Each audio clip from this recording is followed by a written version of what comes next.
Thought that Christmas shop that ain't there. Oh, what? Mm-mm.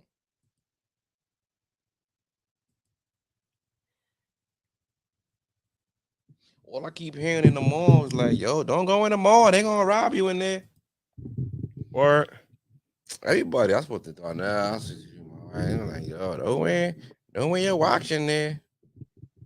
I think we live. Really? They really getting at niggas like that? It's robbing season. Nigga.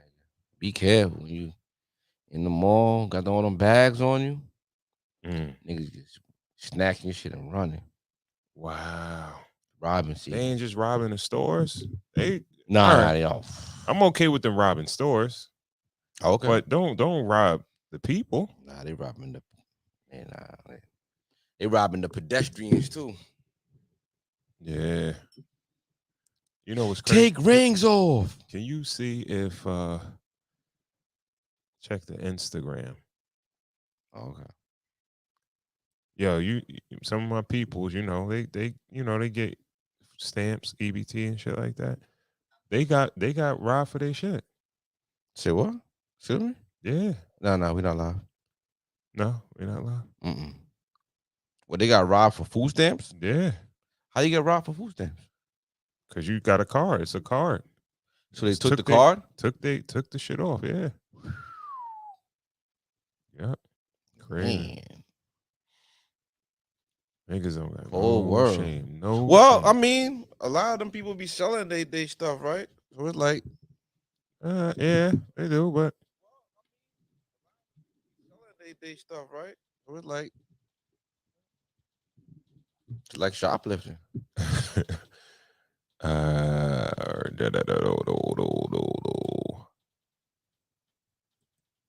it says you alive, but are we live?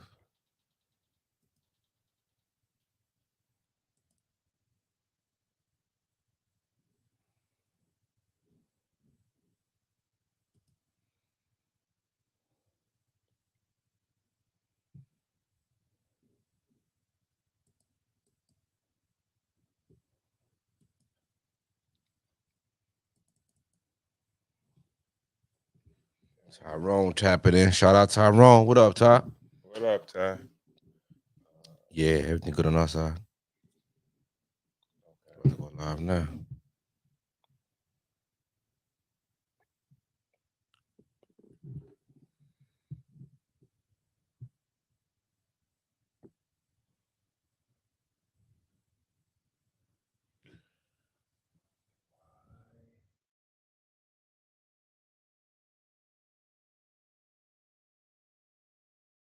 And Diddy can't read the room.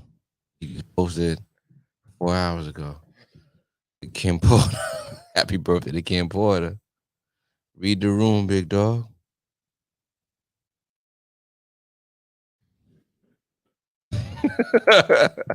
Oh Yo, did you watch that Grammys? Grammys hip hop thing? man. Yo, bro, I'm not into award shows, concerts. I'm not really into shit like that. Oh, okay. Was this the same stream key? It was alright though. It was good? Yeah, it was kind of good until the end.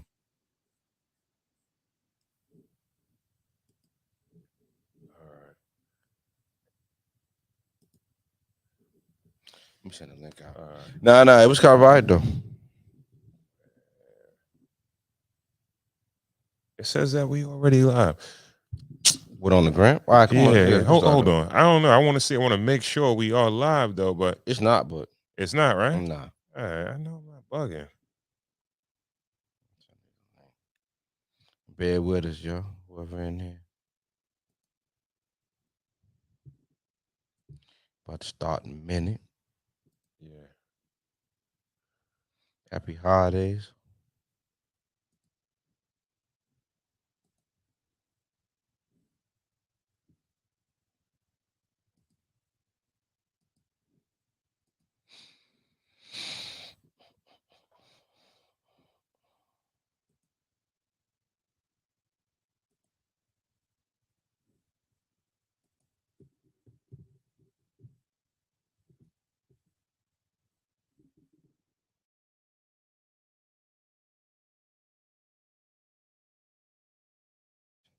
Out to the folks, to the family. Yeah, man. Get it cracking. Yeah, man. That hip hop thing was alright though. It was I think they started off with the ladies. Queen Latifah came out. Mm-hmm. Ladies first, all that fly shit. Who else came out with it? It was Queen Latifah. Stessa Sonic came out. Mm. Um, Spinderella was the DJ. It's telling, cause there's been a lot of drama with Spinderella and like Salt and Pepper lately. Spinderella was the DJ for the ladies set at the Grammy, but Salt Okay. and Pepper was not there at all. Really? Yeah. So then they closed it out with Remy, Lotto, and then Glow came and finished it up strong. Okay. And that was good. Then they did a they did an Atlanta set with Ti, Jeezy, Two Chains, cats like that came out. That was that was Okay. that was a good set. Then they did another set with boom, boom, boom, boom, boom. They did a nice junk. They did a nice like native tongues set with Jungle Brothers. not Jungle Brothers. They had De La Soul, Okay. Common, Talib, um, Diggable Planets. Oh, really? Yeah, it was a nice mix of the old and the new. And then Everyday People. Who did that? Uh, Rested Everyday Development. Rest of Development was Yeah. out there. Yeah, yeah. Nice. Nice. That was actually one of the best sets that I've seen in a while. Cause it was kind of fly, cause it was kind of like everybody was there, but Mm-hmm. it was like a classroom setting in the background. Okay. And then whoever's turn was it to rap came to the front of the class and they were rapping. And in the background, they were throwing like paper planes and like it was cool, nice and playful. In a nice LA set with I think Corrupt came out, Too Short came out, Mm-hmm. homie with the perm. What's his name again? Not Drew damn. Down. Knock Drew Down. What's my nigga name? He's a producer, but he had a couple of rap joints. It'll come to DJ me. Quick. Quick, Yeah. quick, quick came out. Quick came out. Killed it. Mm. And then homie finished it up. E40 with that blow the whistle, killed it. Oh, okay. Then they had a South set with everybody else in the South with like Ross, and then on the end of that they had like a little Florida run, and Uncle Luke came out and killed that shit. Uncle Really? Luke, yeah, he had a big ovation for him. He had an old school New York set with Rakim, Dougie, and all them Kane. Then it was a good show, but the show ended with Will Smith. And when I'm telling you about taking the air out the room, like dog, he did this song in the beginning where it's like I don't remember this song. I'm waiting for parents to understand. Mm. Girls in the world ain't nothing but trouble. Um, the Mike Tyson joint, anything. He did some other shit. It was like, yo, this shit is so whack. And then he did like two verses of that.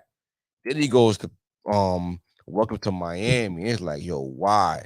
Like, can you get the summertime? Like, he had the longest set and the wackest set. Yeah, this nigga Will Smith is fucking corny, son.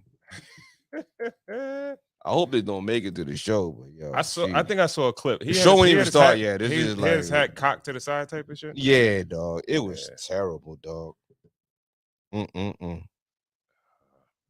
that sucks. Nah, we can't get on the live. I'm gonna make it happen, man. I'm gonna add another stream to it. Let me see if I can add another one.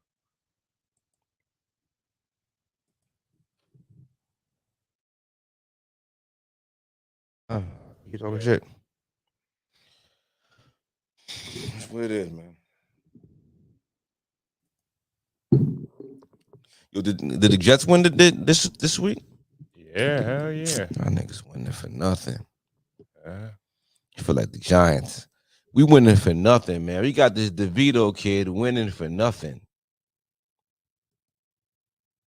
why it says you alive?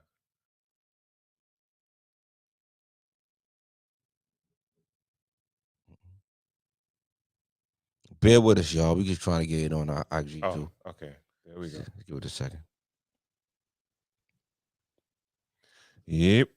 Okay. You rocking? I think we live. We Yeah. live on the gram Still too. cooking, yo. I know I can't do a show dolly. I have no Oh. train of thought, yo. We gotta hold on. I think we gotta mute this.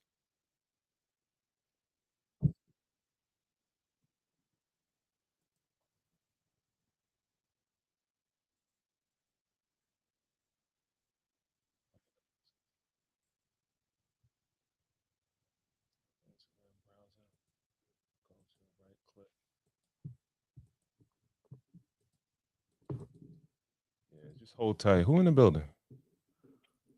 Shout out to a Bay 95, Peace, Gerson peace, 9080. peace.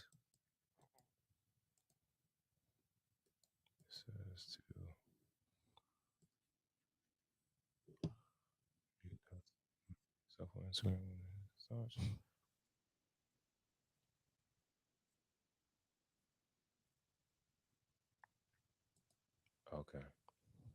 I think we should be straight now. All right, let's get it cracking. All right. Okay. Mm-mm-mm. Good morning. Good afternoon. Good night.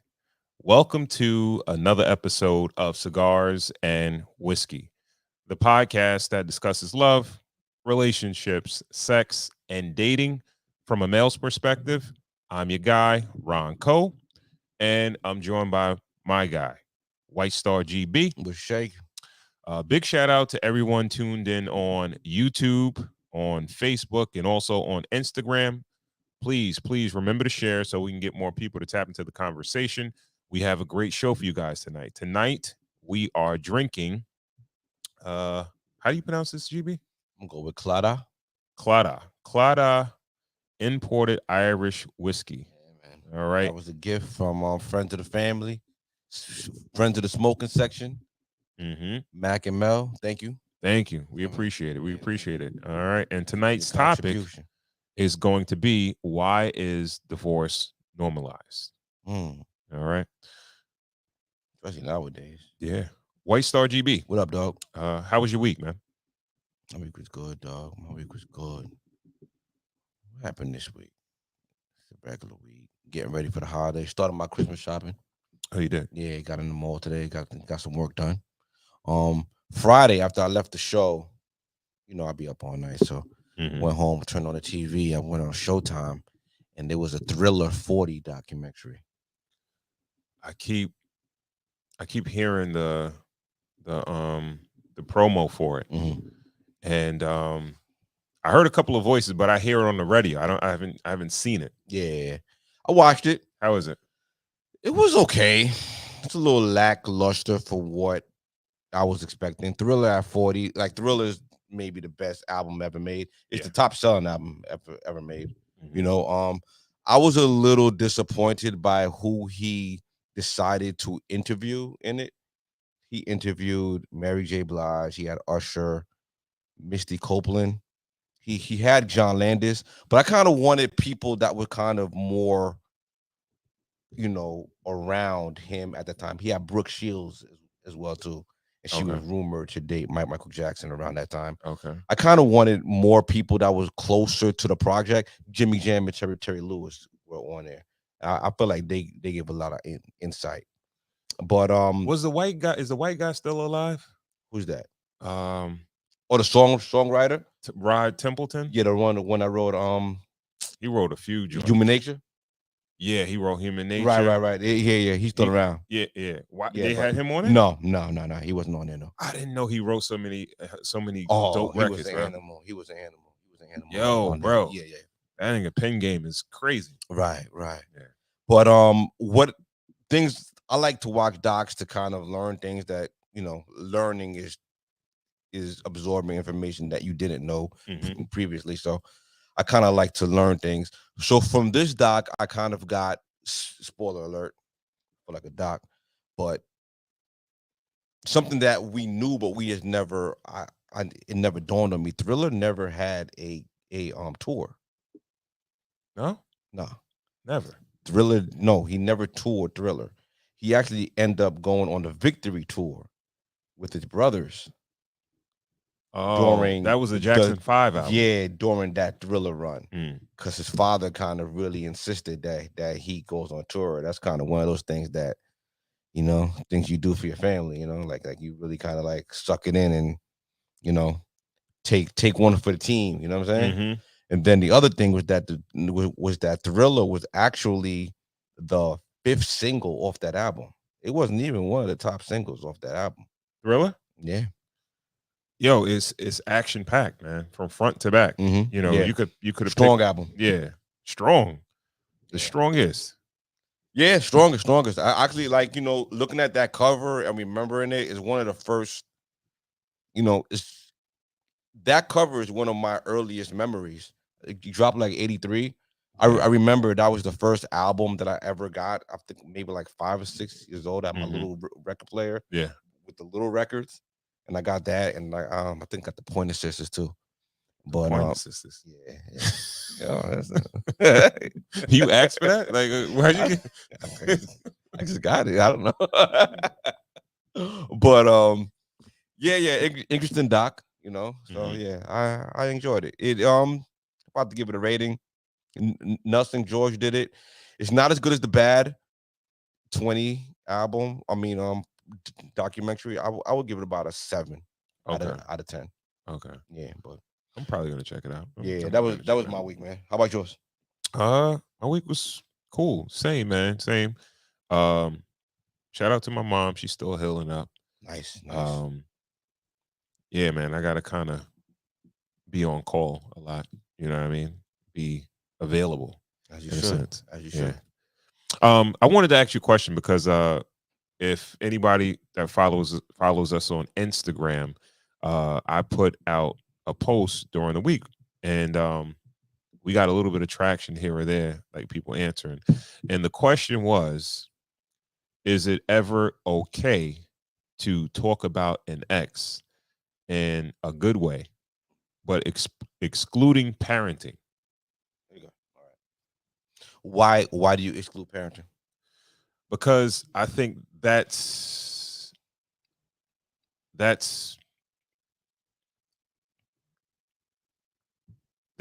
going to be like, it's not going to, you can give your significant your ex credit for being a good parent, like, oh, yeah, she a good mom or whatever, or he's a good dad or whatever, right? But I think that kind of goes without saying, right? You're able to give that credit even if you moved on, you're dating somebody else, or you're with somebody else, or you got a new wife or whatever, right? But I mean, give an example, like if you say, well,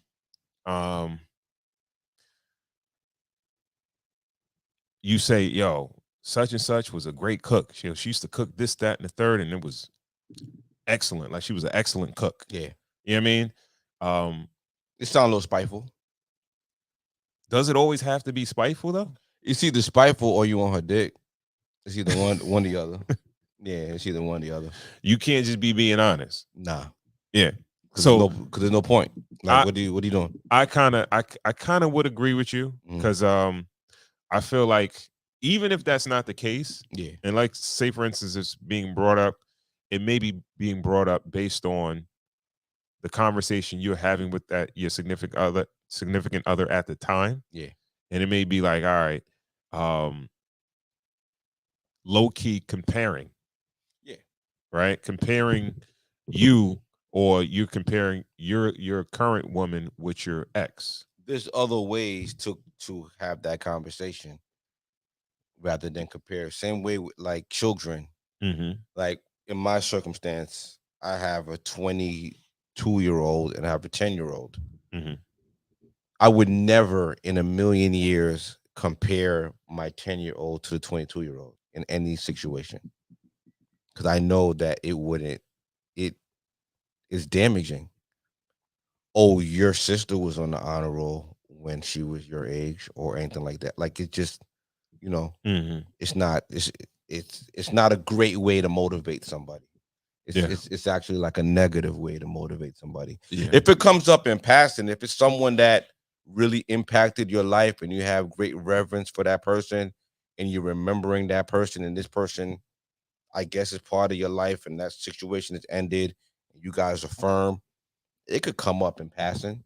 Those are conversations that people have. Mhm. Friday nights, you drinking, you watch, cigars and whiskey, and your comments of like we're talking about all kind of situations. Mhm. And if there's a situation that came up when you were with somebody else, it's okay to talk about your past.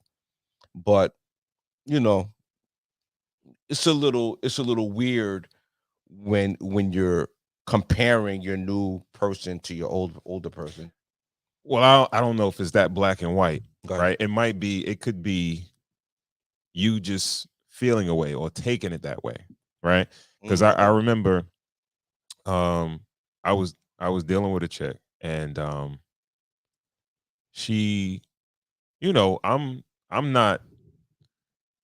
not like the dude that will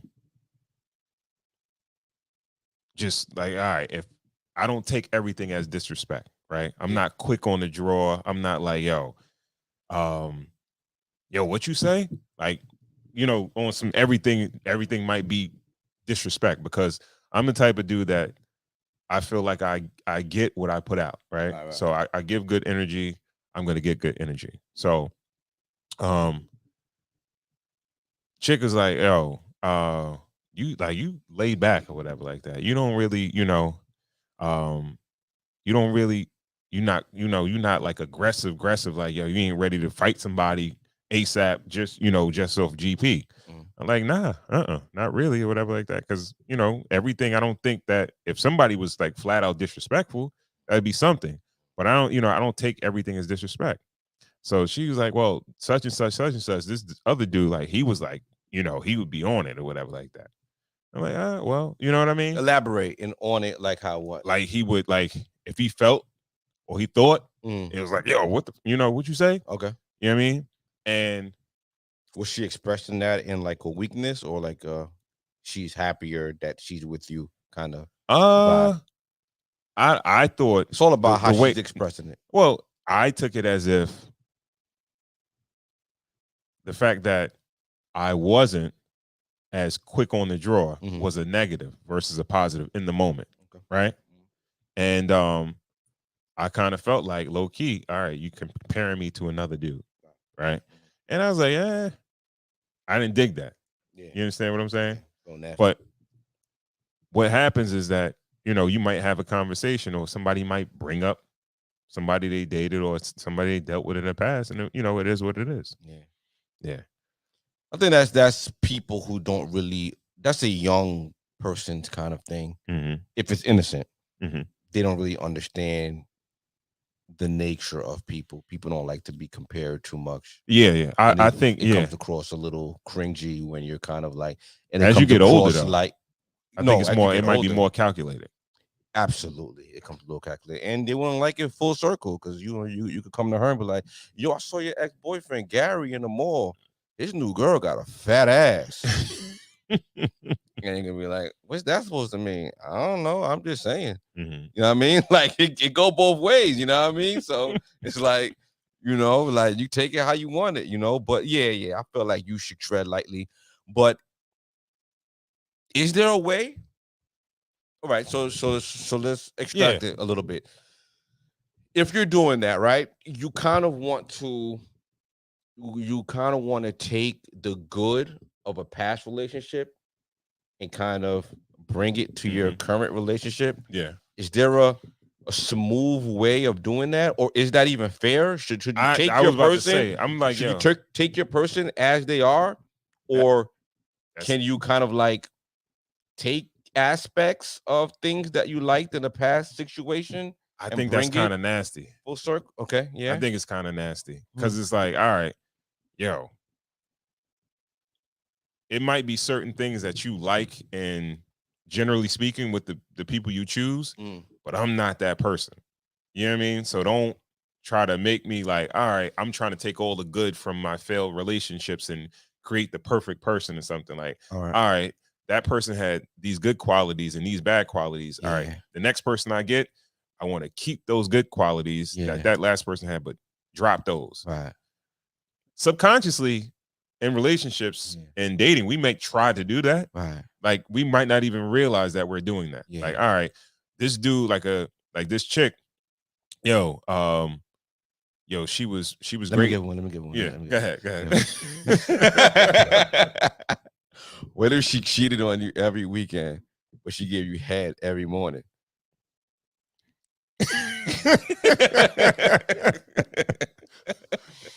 I don't know, bro. I don't know. You might keep her around.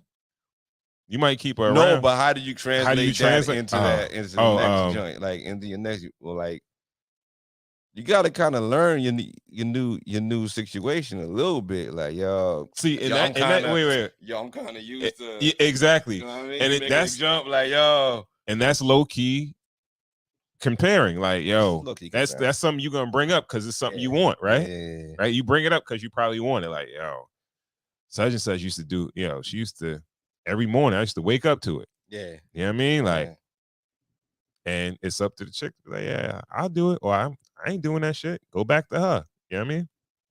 But yeah, I don't know. I don't know if it's ever a good way to go about it. You know what I mean? So, yeah. It's an interesting topic, yo. Yeah, maybe we gotta man. make that like a full topic on the joint. Yeah, man. If you guys got any comments on that, is there any way that you could talk positively about your ex to your significant other without it, raising up an argument? Because women are very competitive. Men are too, but I think men will. I think it'll affect men more than affect women. I think men will keep it though. We'll keep it in. Like we might. I think the ego is gonna. I think it's gonna bother dudes more than it's gonna bother females. It may bother, but I think a woman may address it right then. Like, yo, why are you bringing up such and such name? I think a woman would be more receptive to it. Honestly. Really? Mm-hmm. If she's a good woman, like if she really genuinely wants to please you, as long as you're not ODing, I think she'll be a little receptive to it. I don't think a man would be receptive to it at all. I wouldn't recommend to try that. I don't know. Let us know how it worked out. Yeah. All right. Again, shout out to everyone tuned in on YouTube, Instagram, Peace. Facebook. I'm sorry. Please remember to share so we can get more people to tap into the conversation. All right. So I guess we'll jump right into it. What we want to start with, man? Whatever you got on, let's do the video game joint. All right. Ready for the smoke. Well, the reason why I wanted to speak about it, because last week you spoke about GTA 6, the trailer dropping, and how you were so happy about it. And when I was doing the edit of the episode, I'm like, yo, I wonder how women feel about men that play video games and shit. Like, all right, is it like dude is letting off some steam, it's cool, or it's like, yo, dude is wasting his fucking time? You know what I mean? What does wasting your time mean? I don't know. Let's go to the clip. Yeah. React. Oh man, can we even get there?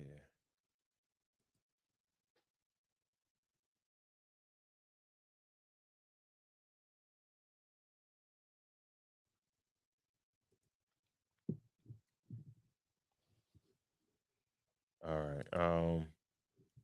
We got a clip for that.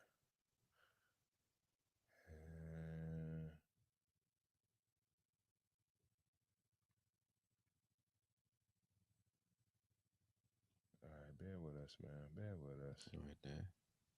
Did I pass it? No, not yet.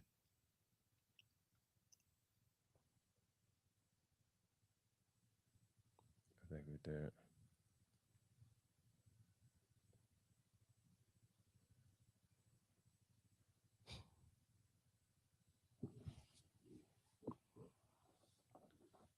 All right. Right there, yeah. Okay.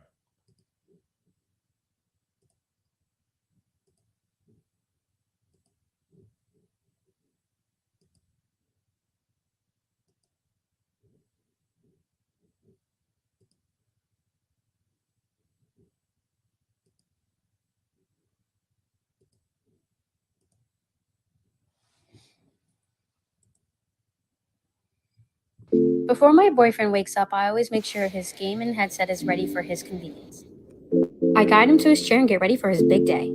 I now dress him in his snuggy attire because he performs the best and he's the most comfortable when playing.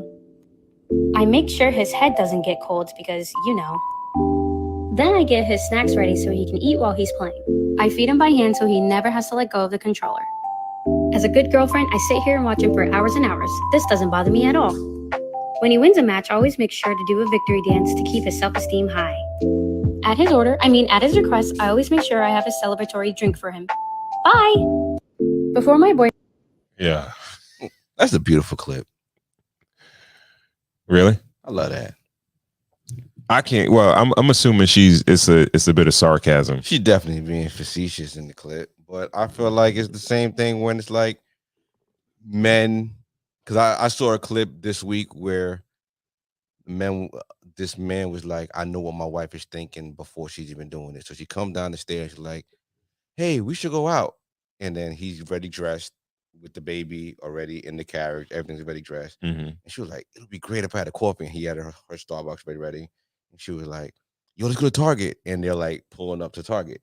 Mm. Everybody likes to do their thing. I think what's beautiful about that clip is that she actually found a way to spend time with him while he's kind of doing what he enjoys to do to let off a little steam.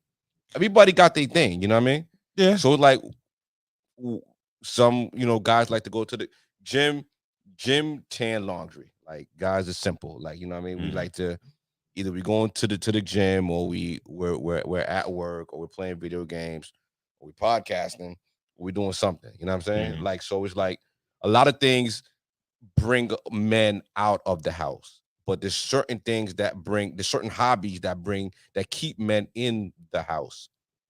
And I don't feel like women complain a lot, and I don't think there's a loud voice of women complaining about their man on the game. Because those dudes are in the house and they know where their man is at. Maybe the game might run a little long every once in a while, but they know where that man is at because his hobby could be the strip club or at the bars or, you know what I mean, outside, spending money. It ain't really nothing to be in the house playing the game. What do you think? Like, what are the...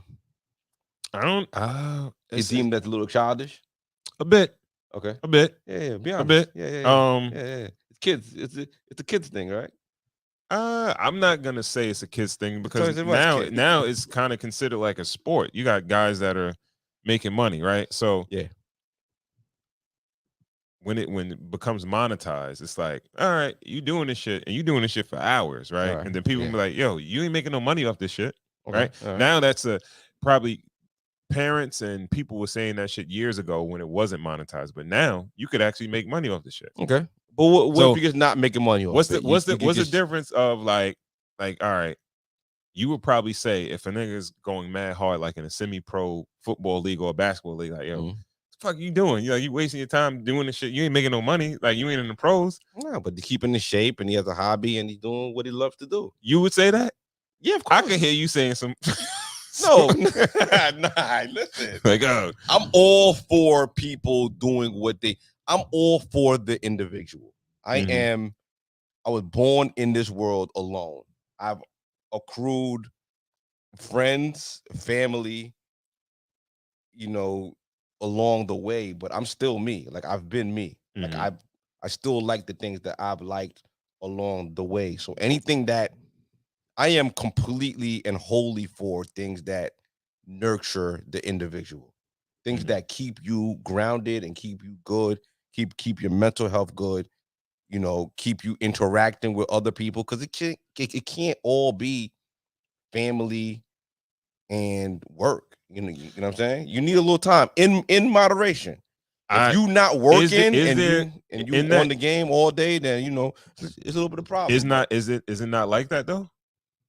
Is it not like what? Like long periods of time on the game, spending time away from the family? 45 minutes, an hour. Really? It's not. Come on, what do you think? Like, niggas on the game for 4 or 5 hours, 6 hours. That's what I thought. Nah, come on, man. You get in where you fit in. I've heard women complain about men that game like that. You got some women that may embrace it. Yeah. They may do the gaming chair or some shit like all that. fly shit. Yeah, All yeah. that, Headset, right? all that. All But then that. she go find something to do. Go and knit. Go and knit me some socks. Go and knit a sweater. Go on watch, Love and Hip Hop. Go and do what girls do. Boys do what boys do. Girls do what girls do. Let's not act like women don't have, like, they're all on board for guys that are gamers. Like they I don't think a lot of women they can't see what you see, the value in it. You understand what I'm saying? Until they in it. You know what I mean? A lot of times that don't ever happen. And it's Friday, and it's Thursday night, and he getting in the shower, throwing on cologne on, and he like, yo, I'm about to go meet the bros at the bar for a little drink or whatever. You know what I mean? And that's his hobby. You know what I mean? If going out is his hobby, she probably buying his nigga a PS5 on Black Friday, looking for one. Like, yo, go on and stay your ass in the house. I heard the guys on the game. You know what I mean? It's something like, yo, everybody, listen. And the beautiful thing about that clip is that though she was being facetious, she had her little blanket. She laid down on the couch. She was just happy to be around homie. You know what I mean? Like, my wife likes to watch Hallmark movies, and like, she's not really into Lifetime, but like Hallmark is a shit. Even if I'm on the phone and I'm chilling, she just like me just around her while she watching her little flicks. Sometimes people just like you around them while they doing their own thing, and people like they space. You know what I mean? Like, I go to movies by myself. I do a lot of things by myself. I'm in the gym by myself. Like, people do things by themselves. Well, let's talk about the dudes that are not in relationships. Do you think it's a positive or a negative based on them landing a woman, the prospects, or you know what I mean? What do you think about that? You're gonna need to get out the house a little bit, you know what I mean? Because it could get a little out of hand if unchecked, like anything. You know? like anything, like watching sports, like gambling, like drinking, like, smoking cigars, like anything. Unchecked, it could get a little out of hand, Yeah. If you won the game all the time and you're not, because now it's like interact, because like when I was coming up, there was no online features. So everybody had to be at the house playing. Yeah. You know what I mean? Early games of Madden, if you wanted to play the nice dude in the neighborhood, like there were Madden tournaments where people had to go to a place and like play. You know what I mean? Yeah. And the nicest was there. But now everything's online. So like the social aspect of it is a little out of it now too. So now when it's online, it does get a little hazy, and moderation. I would definitely give moderation. There was a clip, there was like a stat that came up. I think I sent it over too. That hold on, let me get it up. It was like men between a certain age. Hold on, let me get it up. 45% of men between 18 and 25, polled by behaviorist neurologists, had never approached a woman in person. So I feel like part of that is like being on the game too much and not learning how to make real friends and talking to people in real life, and being on social media and everything like that. So there's an interaction. There's a there's a balance. It's, of course you got to have a balance, because as far as like a guy that's in a marriage or a relationship, you got to balance that out, right? 100%. So how do you balance it as a dude that's not in a relationship that is trying to date, but you like the game, right? And that's not necessarily a characteristic that you want to probably, not to say you don't want to never bring it up, but you might want to keep it to yourself on dates. Like, oh, I game and I'm heavy into gaming. It's not a strong suit. Like, it's not nothing that you want to lean with, you know what I mean? But it's a hobby. It is something, I don't think you should be ashamed of it at all. Not necessarily ashamed, but it's a healthy habit. You're like, yo, I've been to every club I've been to every bar on Long Island.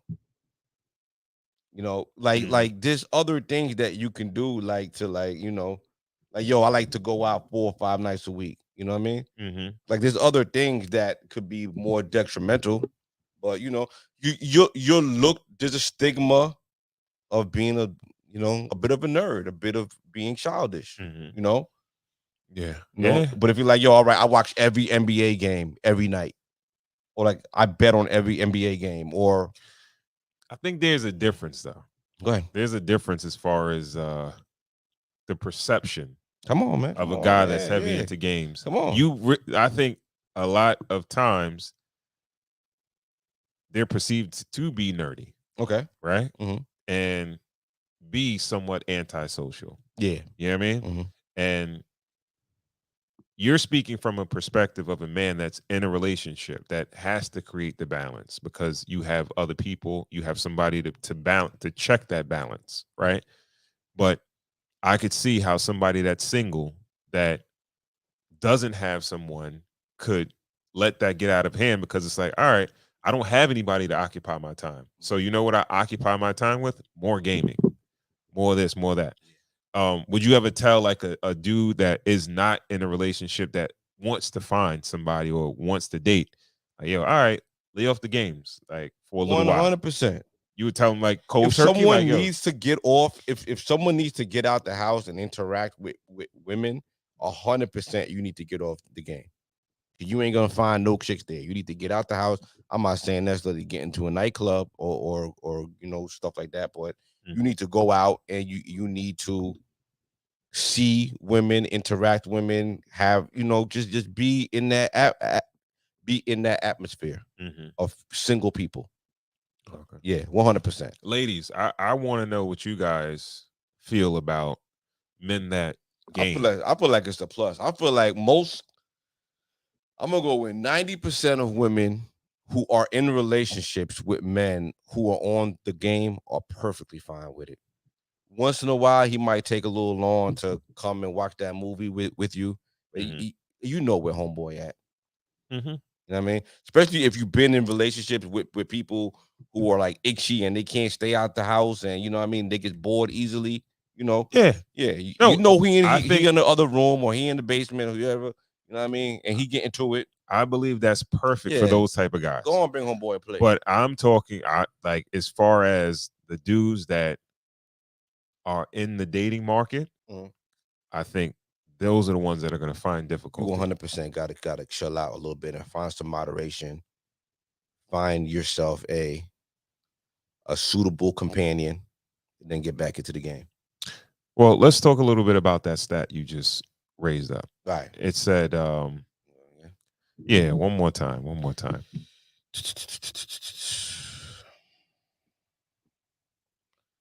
45% of men aged 18 to 25, polled by behaviorist neurologist Alexander D. Physic, had never approached a woman in person. That's wild. That is wild. 18 to 25. That's young boy. That's whew.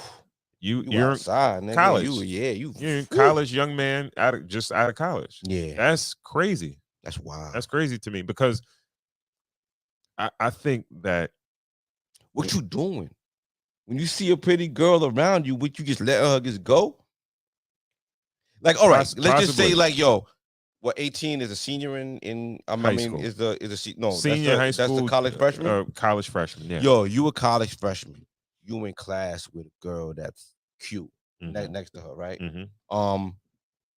She giving you a little rhythm, like yo, homework and all that, whatever. You're not shooting your shot like a little bit. Like how do you know what rhythm is? Rhythm is eye contact, smiling, breathing in your direction. Shit. No. Like, all right. Fuck? That's anything as rhythm. Like, come on now. That's you coming from a perspective. You coming from a perspective of a shooter. Yeah. Right. Some of these dudes are not shooters, right? And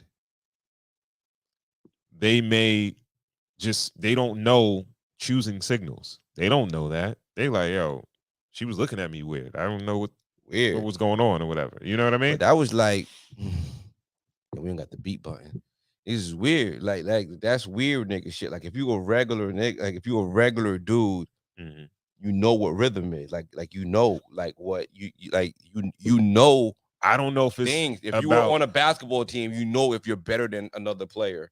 You know human interaction, like you know friendship. You know if someone values your friendship. Like just take it like friends, like dudes, like your day ones. Mhm. You know that your friends accept you and they like you because they call you and the way they act when you're around them.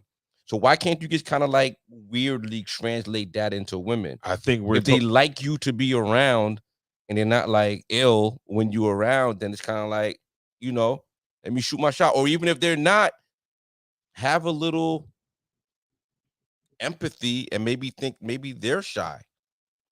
You know, everybody's weird now it's nowadays. possible, but I know guys that are in the 25-year-old range, Right. and I know them, but I don't see they don't have a group of friends like you have a group of friends, like like the way we kick it or whatever like that. They Mhm. don't have those social groups. So What do you think changed? I think a lot has been, you know, a lot of people have been inside. They've been online. Mhm. So they don't really meet people face to face. So to really see and really interact with somebody in real time is somewhat difficult in a sense. You Well, know it what I mean? takes work too. I think as far as like for young dudes like that are 18 to let's say 25 that are Mhm. in the stats, Yeah. I think first off, before you even think about becoming a shooter, just look at women as just regular folks. You know what I Yeah, mean? people. Don't look Yeah. at them as like, yo, straight up intimidation, straight off Yeah. top. Yeah. You know what I mean? Because it's like, all right, she's of opposite sex. Mhm. You know what I mean? If you could talk to if you could talk to people, you know, you could speak to like regular conversations, you just never know where they can lead. Just being open to speak and communicate with Yeah, people. like You don't practice have on to, fat bitches. huh? Practice on fat, like practice on. That's not what I'm saying. That's not what I'm saying. See, this is the problem, right? Like everything, all interactions with women don't have to be pickup lines and Of like course trying to not. holler, Right. right? A lot of the times you'll get a lot further with a female if you do not like straight off top try to go at her because that's what she's used to, right? If you could speak to her like a regular person and you're not putting her on a pedestal because she's pretty, Yeah. straight off top, Riz her up, Riz, man. yeah. That Riz going. But some of these dudes, they don't even know how to be friends with a guy, let alone speak to a female. You understand what I'm saying? Weirdos. It's just And not to call people names, but like it takes effort. It takes to want to do it. It takes to get out of your own head. Everybody's nervous. Trust me, it doesn't feel good to get shot down. no. It doesn't feel good to hear that she has a boyfriend or she's anything, or she just not plainly just not interested, Mhm. or she just ignores you. But you get that one spark, you know what I mean? You get that one, it'll keep you going. And dudes is hunters, dudes is snipers. You got to, you have to. I don't know. I'm not. Listen. I'm not sure if these the guys that are in that study Mhm. they're ever going to take that approach. Right. I don't think they're ever going to take that Because approach. like, what's the alternative? It's internet game. Like, it's like, okay, you see shorty, you walk into Starbucks and it's an attractive woman working there at Starbucks. She's around your age. You get a little eye contact with her, but she could just be doing her job. How do you approach? Like, how do you get her online? Like, do you like get your coffee, go to like the side of the restaurant and try to like look her up, or like what do you do? Like, do you like do like cyber crimes? Do No, you like?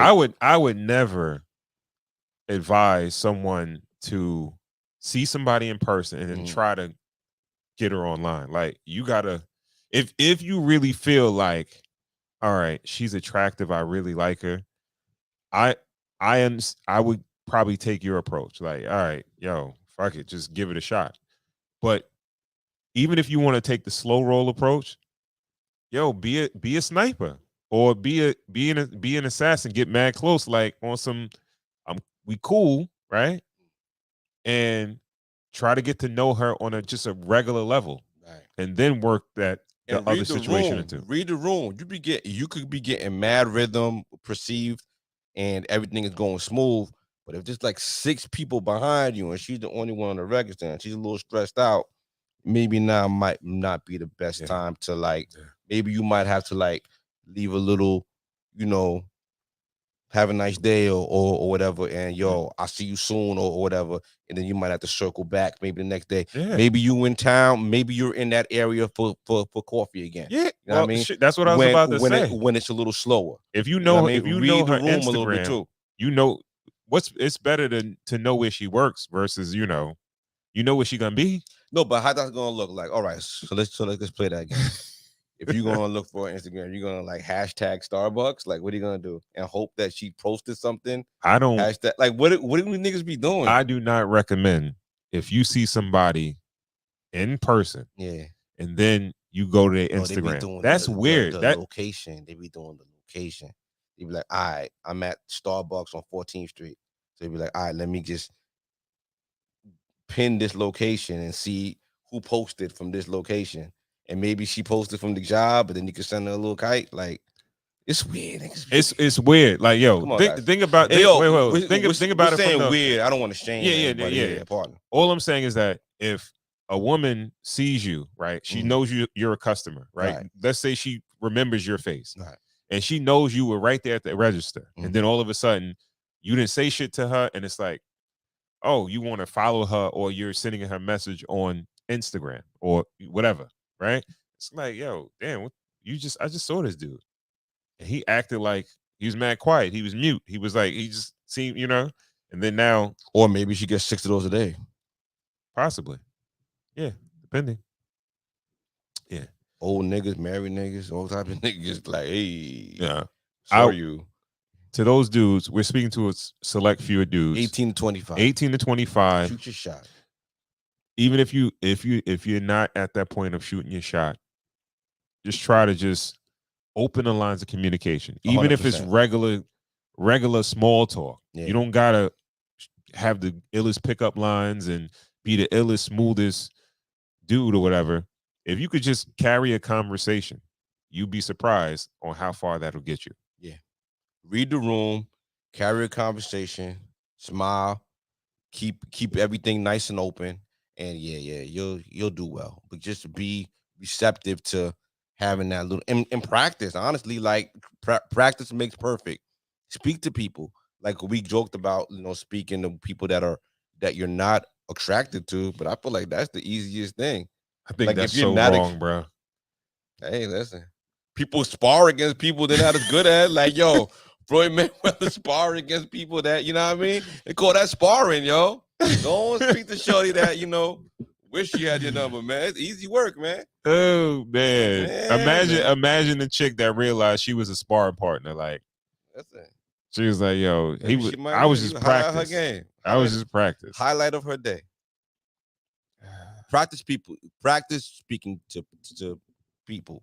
Because honestly, 18 to 25, you ain't really closing no deals yet. Because honestly, like in business and everything like that, things are done in real life. And you got to practice talking to people. You got to practice small talk. You just got to practice. Like, people aren't going away no matter how prevalent this whole internet thing is. You're going to have to talk to people. So you might as well just work it out. You know what I mean? Yeah. All right. Shout out to my gamers out there. Ron tried to take a shot at us. I hold it down for y'all. Salute. You know what I mean? All right. You don't want to be talking about. I think a lot of them are incels. You talk about what, incels. The gamers? I think there's a lot of gaming incels. Relax. That is so untrue. I know some. What, a lot of gamers are incels? I know a gamer that's an incel. A gamer that's an incel. You can't say a lot of gamers are incels. A lot of gamers are married men who lead productive parts of society. I think judges, that's the minority. Police officers. That's the minority. You got kids that are young, teenagers, and 7 to fucking 16, and then you got the 18 to 25-year-olds that are probably on the road to incel, to be incels. Right. Then you got older Jews. It's like, yo, I need a hobby. Yo, Yeah. I gotta, this is what my wife will let me do. As long as I'm in the house, I can't go How out. you an incel, but you got a wife though? Huh? I'm talking about the 18 to 25-year-old gamers, or maybe 18 to 30. Okay. Those are those. Then you have guys that are married Yeah. that like, yo, their wife got to keep tabs on them. Like, yo, keep your ass in the house. Sit. You can't go to the bar. You can't go to no strip club. Maybe they be Sit your ass in cheaters. front of that game Yeah. and have a good time. Exactly. All right. Save your money. Save your money. I'm with it. All right. Let's go to we're gonna go to Cam Newton.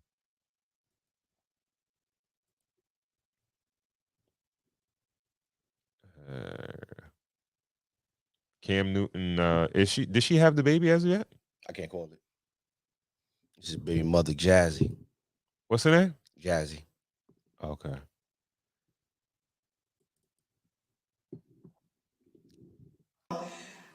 I'm the third one, and this is his sixth child. Someone said, ooh. Right, couldn't have been me. All right, so Larissa pressure on you.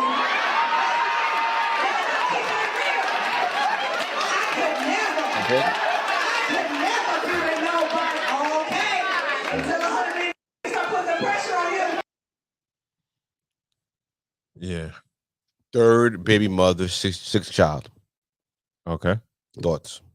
Well, to give it more context, he has 4 with 1. Okay. He has 4 with 1, And then 1 and 1. okay. So he's So- collecting them now, yeah. It's You went from a family man to a collector. it could have been He don't get no family baby. man to a like, all right, moving on to a new relationship. She got preggo, didn't work out. Now, it's a possibility. Right.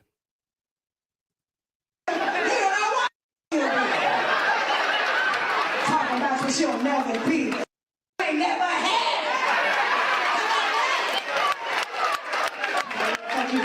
Oh, you better than me. I am.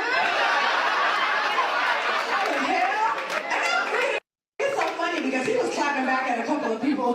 He was clapping back at a couple of people in the comments too, which was great. I was like, yeah, man, get him. Can't nobody read your font, but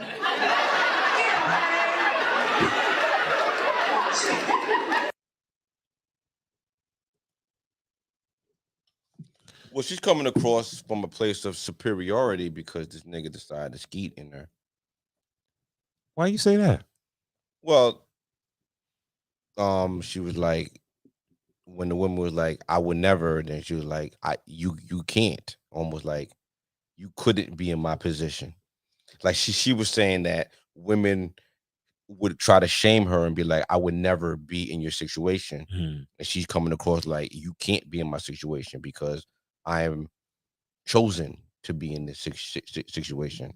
Almost like talking down to the rest of society, like to be this man's with means, I guess it goes both ways. Okay. Because if you're gonna try to shame her, you're gonna, she gonna clap back. Yeah.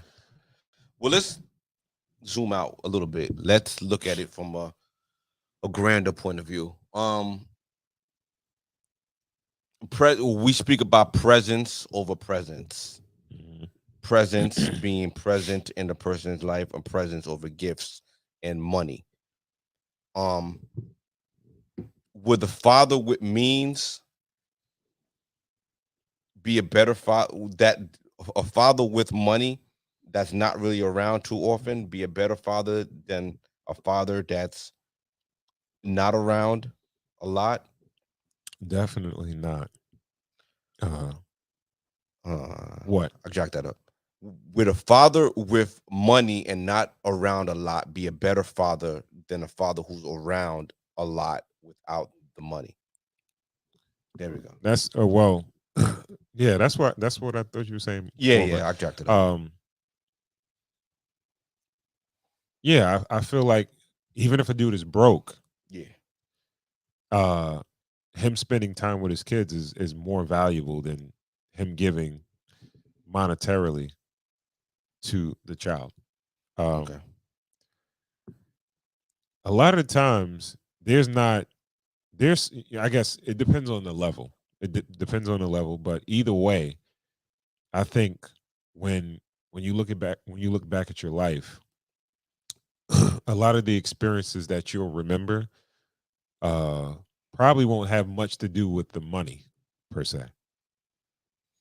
You know what I mean? How so? I know you're gonna bring it back to money, but Hey, I'll find a way. You know it. like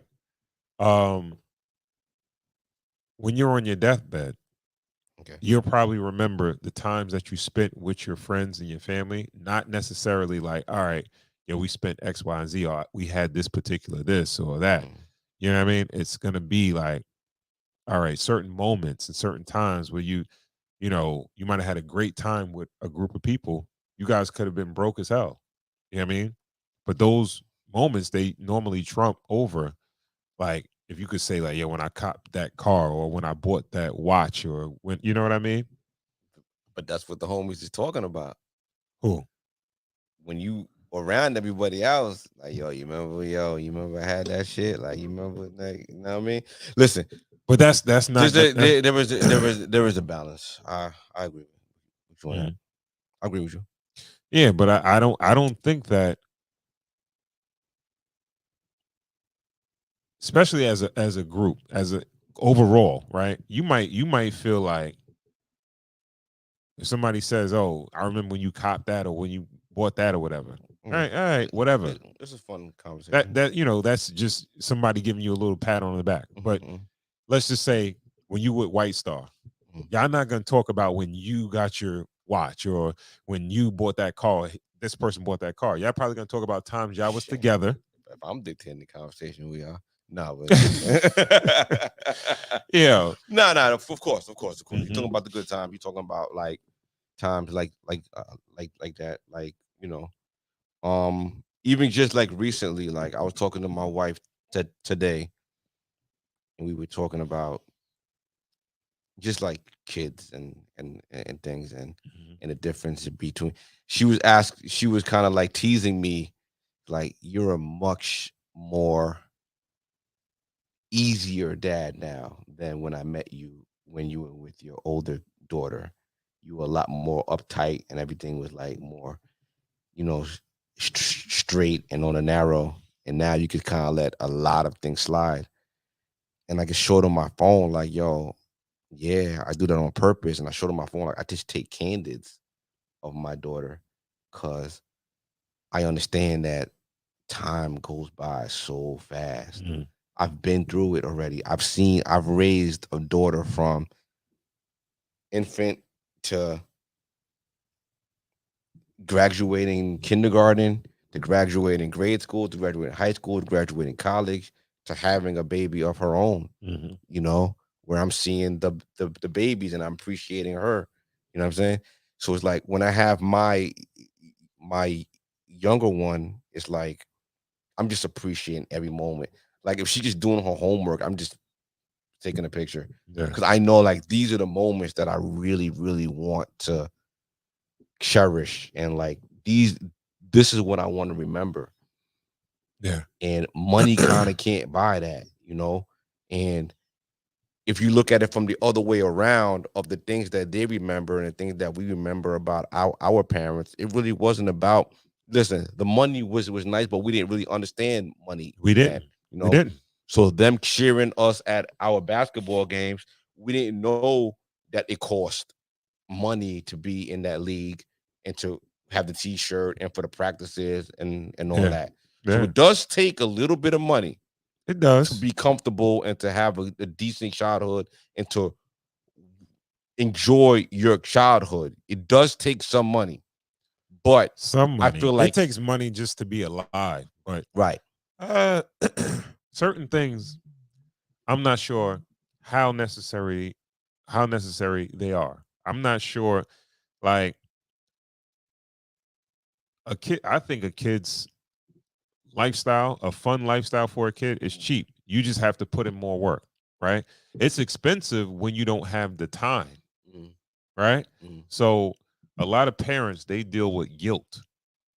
So when they can't spend time, they like, yo, I got to spend more money. Okay. It's like, all right, I can't play with you. I can't go outside and play basketball with you. Yeah. I can't take you to your activities, but Mm. you know what? We're going to go to Disney World. And in my head, I'm going to make up for everything all the time that I miss because we're going to Disney. And that make it all right. Uh, Because those Disney memories are real memories too, man. Come on. no, now. they are. Come on now. They are, but I'm not sure if it's for the child per se or for you, because a lot of the times, even when it comes to like a Disney or something like that, most kids is not like, yo, I need to go to Disney. I need to go to Disney. A lot of times we put that stuff on our children because we feel like that's the bar or that's what you have to do, right? You got to take your kids to Disney because everybody's on Instagram Let me ask you a taking their question. kids to Disney. Let me ask you a question. If you were a wealthier man, Mm-hmm. would you have more children? Yeah. So you are admitting that part of having a larger family and having more children is Yeah. having more money. Yeah. Well, So I'm not saying it's right, but that's how Right. I feel. well, no, it is right because kids No. cost money. No, they do cost money, but Well, it's only me and you here, and the hundreds of thousands of people watching, but billions, but we agree. Like, yeah, like it costs money because it's irresponsible to have kids that you can't afford. and it's not irresponsible to have kids that you can't spend time with. That's the question. That's where we at. What's more irresponsible? That's where we at. I feel like it's more I feel like it's more irresponsible to have kids that you can't afford. Yo, to afford a kid is not really that big of a deal. When you I could think have we're- a kid we're- I think we're give jaded. them the best life possible. You could put them in What is the all best life? You could put them in all the best schools and everything. And when you do spend You time like a with lot of the- us the- can't put the our kid- kids in all the best schools. Regardless, it don't matter if like you got one or you got 10 of them. You still not gonna be able to put you like a lot of us. I'm speaking for myself. I can't afford the. Well, we're talking what I about deem you, to be the and best then we're schools. talking about Cam Newton. Like, Yeah. let's talk about a person with means. Okay. Like, when I'm saying that you could put your kid, if you got 6 kids, Mm-hmm. you could afford to have all those kids in the best schools all the way through, push them through. Even if you spend less time with them, when you do spend time with them, it is high quality time. You're front row at the Lakers game. You're doing things. You're showing them things that kids don't normally see. Yeah, you should be there teaching them how to ride a bike. Kids, You should be there doing their homework with them on a Tuesday night, but you're not. But the money kind of, if they're falling behind, you could hire them a tutor. You could do certain things. You think? I feel like you I think kids resent shit like that. Yeah, but they're still okay people because they don't know the value. Kids are gonna resent things anyway. You could be the perfect parent, and when something goes wrong, it's your fault anyway. And take that from a person who raised kids. No, they're gonna find. I don't They're gonna believe poke no. holes in anything you did. Anyway. A kid would, right? But when that kid becomes an adult, they're gonna understand, and they're gonna understand how good of a parent you were. And they're right? gonna hold on. Let me finish. Sure. Right, but when a kid gets no time with a parent, and they feel a sense of emptiness that their parent wasn't there, they remember that. They take that in as an adult, right? There's no understanding. Like what they felt is what it was. You understand what I'm saying? It's like you could do certain things for a kid and they might not understand in the moment because they are a kid. And then when they grow up and they have their own kids, they be like, yo, damn, my mom, my dad was, they were great. Like they were there. They were there.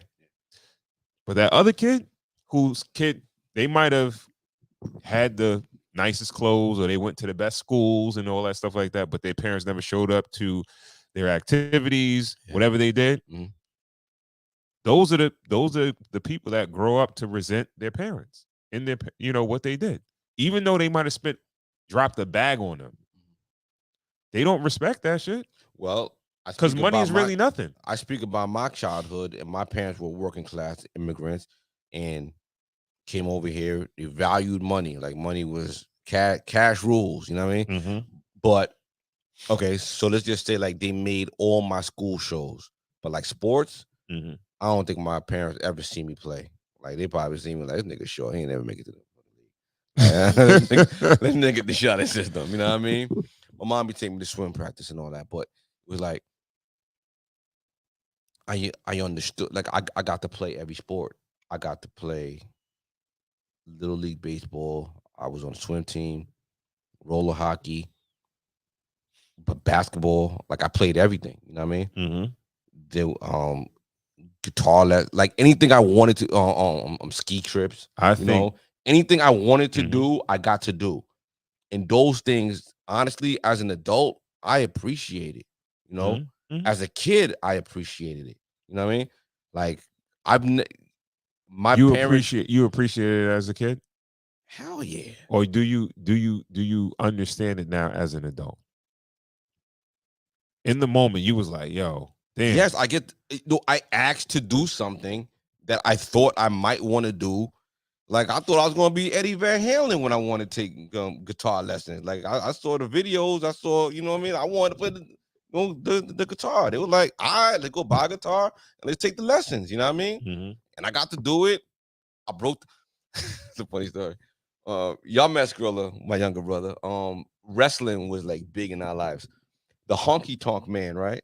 He used to have the guitar and shit right there. He used to break a guitar every fucking time, right? I knew you was gonna say that though. That's the way you said it. Yeah. So we used to play wrestling like every Saturday morning. We used to box wrestling and play like wrestling and all that shit. All of a sudden, I go upstairs. I'm like, I got something for this nigga. I go up and get my guitar, break that shit over this nigga head. And I start doing the fucking dance. My parents looked at me like, yo, what the fuck? Why are you doing this?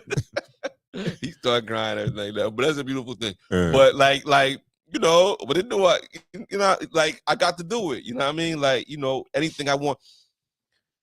You gotta let it takes a little paper to let kids explore and to have a good childhood. Takes a little paper, right? And we're trying to find that sweet spot. And I'm speaking from a place where my mother and father slept in their bedroom every night. Like I knew where they were at. So I'm speaking of a place of privilege where I knew where they were every night. So I don't know what it feels like to have a father or a mother outside of my household. Yeah. I feel like I had the perfect childhood, but it is what it is, and I try to replicate that for my kids. So I hear. I hear. With her, bringing it back to her, I don't know. Like, I don't like y'all who watched this show. I'm hardly ever stumped, I don't know. But I'm gonna lean more towards the money. I think the money is gonna fix things. Well, we don't know how how much he's in his kids' lives, like on a day-to-day basis. But I know with his last, the one that has the 4 children, they were going back and forth to court about child support, and I think he had an issue as far as paying it. Like he wasn't paying the money. Cam is estimated to be worth about $75 million. Okay. I would say he probably really is worth $75 million or even more. Right. Because of his NFL contracts and the endorsement deals that he had. Yeah. And she was trying to get about $15,000 a month for 4 kids. And if Shorty, the new Shorty, she only got one kid. Mm.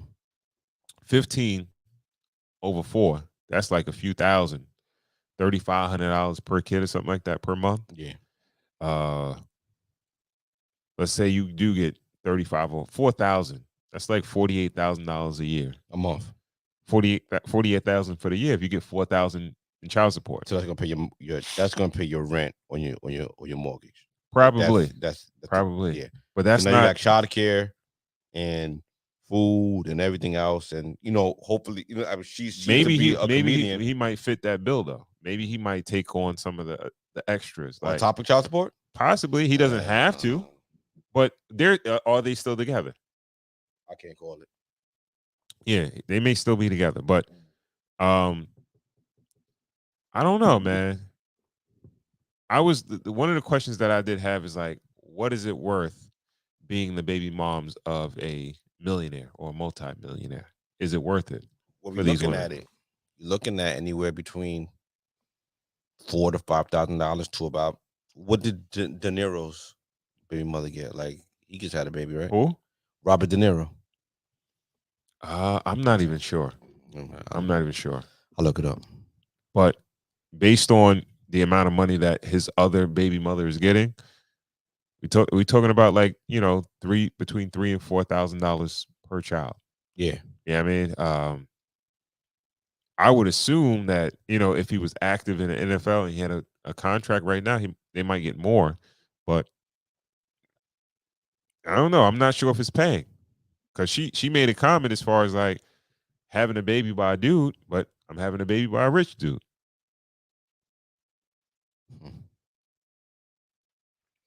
$1 million a year in child support in 2016. That's what De Niro's paying. $1 million a year? $1 million a year.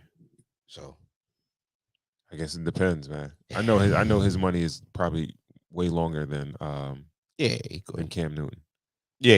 But he's been in the game a while. Yeah. But yeah. I guess with those type of numbers, it's still worth it. Yeah, still worth it. So Don't let them rich niggas ski in here. yeah. All right. Where we going next, man? What we got next? Whatever you got, whatever. Let's go. All right. So Al Pacino recently established child support with his girlfriend Noor Afala for their 4-month-old son, in which the actor agreed to pay $30,000 a month in support, a portion of his annual gross income. So $15,000 of that will go towards this son's child college savings account, and that was reported on November 6th, 2023. So Pacino's still out here paying child support. So $30,000 a month. Going off Pacino, Scarface, the movie, just turned 40 as well. Mm. What does Scarface mean to you? What's that movie mean to you? Oh, it's a classic movie. Yeah. I'm not sure if it's my favorite Pacino movie, but it's not. What could be up there? Godfather. Can I be honest? Mm. I've never watched any of the Godfathers. You serious? None of them? I'm good now. They always seem like so slow and all that. I would go my They are favorite. slow, but they slow good though. It's a lot of action. They're long. Yeah. No, they're not slow. Yeah. They're long, but pause. Yeah. But I'm good on those. I don't know. Yeah, it's a little controversial. don't knock it till you tried it, bro. I think it's a little too late. No, not even. Yeah. Do you think that Scarface is too late? Nah, Scarface is everything. Scarface culturally, Scarface is like everything. In the only Pacino movie I think can mess with Scarface. I think Scarface is Pacino's best film. The second best, I would think, is Carlito's Way. I really like Carlito's Way. And then I'm gonna go Heat. You gotta watch Godfathers, bro. How you? How would you, so how would you slide it? Is he in all three?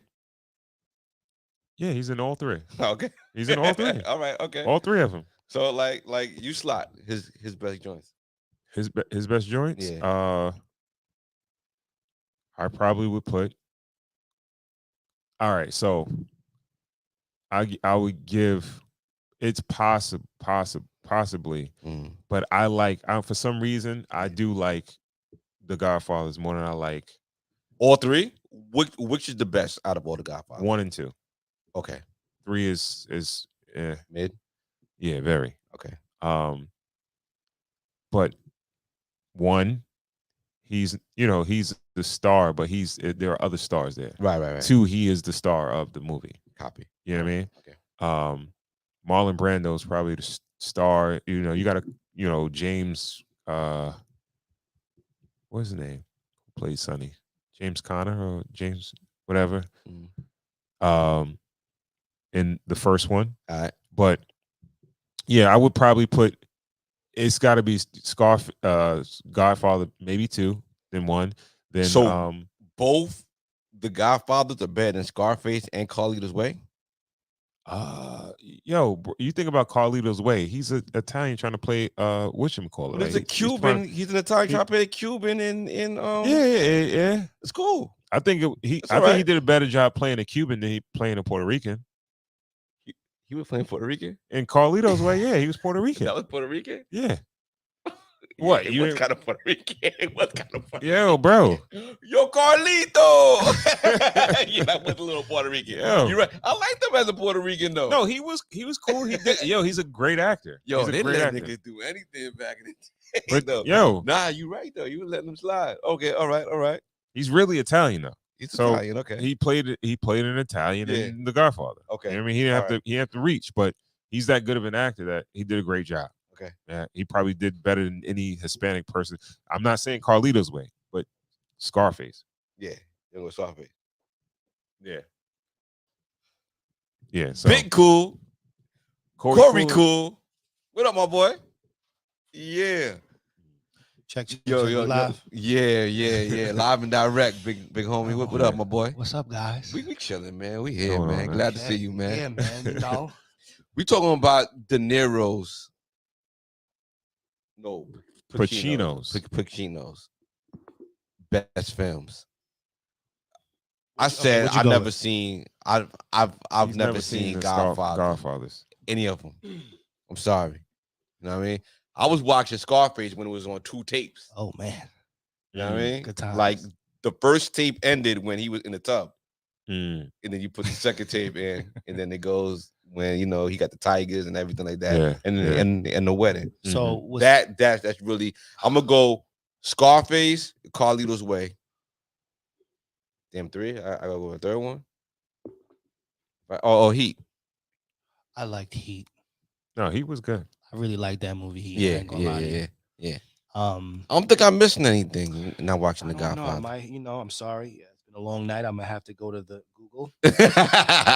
anytime. Yo, you got first of all, you got. It's kind of a shame that I have to kind of do that in the first place. Yeah. He ain't even that ill because of Pacino. It's because of De Niro. But you know what? Why you doing that though? Why? Okay. Because that's a fact. Wait. I got De Niro was iller than Pacino in Heat. Well, don't get me wrong. I'll give you that. De Niro was ill. De Niro was ill. De Niro was very ill. Man. And you know why? It's playing out great in his later years. For some reason, I'm really enjoying that. Okay, but hold on. No. There's a couple. I'm not gonna hold you. You on the IMDb? I'm trying to just find the good old filmography right now. Right. Accolades, credits, The Jesus. Carlito. You been Puerto Rican? No, I never even thought of that, but You definitely. didn't know he was. It just never dawned on me. He's but supposed to be a Puerto definitely Rican. But he kind of Puerto Rican. He loud like Puerto Rican. Shout out to all my Puerto Rican brothers, man. Shout out to Brothers and Puerto sisters, Rican. man. Okay, you said IMDb. I know I'm just here wasting time. Okay, so Max Hunters, The Irishman, I liked him in the Irishman was slow, but Yeah, but, it's good. too new, man. I'm just saying. That's Pacino or De Niro? Pacino. Remember he played Hoffa. No, he played Oh played yeah, Jimmy Hoffa in that? he did play Jimmy Hoffa. Yeah. Yeah, I think he did. No, Yeah. that was Very just long, one that. good. Yeah. That's one that's. I enjoyed that. You got to do both Scarfaces and both I liked Godfathers. I liked him and playing Phil Scarface. Spector. Did you ever see that? We played Phil Spector. That was a good ass movie. No. On the low, and I watched it by But accident. cool. I'm Did just- you I'm watch just going down. Godfather? Did you watch Godfather, So or the- am I in the minority? So- in the minority. I watched The Godfather, but I couldn't really pick out many memorable parts. It's funny. I'm actually waiting for my wife, and we're gonna watch it. She's never watched it. Okay. I've watched it, a long time ago. Yeah, with like moms. I'm peeking in. You know what I'm saying? I ain't even supposed to be watching. Right. It's a mid. But I'm definitely. It's mid. You a movie guy? You a movie guy? I like movies. Yes, I like you a movies. movie guy? How's this guy a movie guy and he hasn't watched Godfather? If you don't watch 3, all right, cool. I'll give you that. Let's do it. But if you GB, never saw 1 and 2, bro, we'll come back you're around. bugging. We'll spin the block. All We'll watch it. We'll watch it and spin the block. Absolutely, and see how we feel. absolutely. These guys. One more question. Did you see the trailer for the new Beverly Hills Cop movie? It's blasphemous. who's- No, who's- I haven't. who's- But they who's should. gonna be? It's blasphemous. No, it's Eddie Murphy? Is it Eddie? Yeah. Okay, I'll give it a like you shot. never saw the trailer? No. Yeah, the trailer is kind of wild. He got like 3 lines in the whole trailer. I'll give it a shot if it's Eddie. It's definitely Eddie. Nobody else. I don't want to see anybody else do that. No, it's definitely 'Cause Eddie. that was gold the Yeah. way it is. Yeah. So if it's gonna be Eddie, I don't know. I think It's I a would rather Netflix see somebody original. new. It's a Netflix Yeah. original, but I don't feel like Netflix trusts him. So they're not. I don't think he has a lot of speaking roles in this. He What? probably in a minute and What you 30. mean? The trailer is a minute 30 seconds. He probably spoke for like 10 seconds of that whole trailer. But why would you say they don't trust him? Kind of been flopping a lot lately. Yeah. With, But with But the what is whole flop? nostalgia play. Yeah, but I ain't gonna lie to you. As far as comedians, he's The movie with Lauren London. he did makes good, the all right. best. He haven't makes the even best. seen it. He has the best movies. That was a pretty good one. No, it was a pretty The good new one. with Lauren London. But I don't think. I think it came and went. The newest Dolomite, But okay. I enjoyed. Dolomite, but I think that's an unfair. I get you. I get where you're going, but I think that's unfair because What? that's the business. Everything is fly by night. Nothing lasts. No. wait. Yeah. I You know what I'm get it. saying? Now, so we're holding him to box office smash standards. But if you're not even getting that spark on that weekend, or even on the, Well, have you watched the holiday little movie yet that he just came out with? we're planning on watching it, but it's still not. Have you watched it? We watched it. Yeah, Is it good? it's good enough. It's good enough to see out with of the 10. kids. What are real you quick. giving it? Like a 7, 6? Yeah. You watched it? I mean, I'm No, not I gonna just hold you, it bro. looks like a very mediocre movie. Yeah, I'm not saying. Well, you know why? We're gonna watch Because it. let me but we ask haven't you, watched it. because you're not looking for Eddie Murphy to be the Family Guy. No, he makes he has a lot of Exp- watered down no. movies.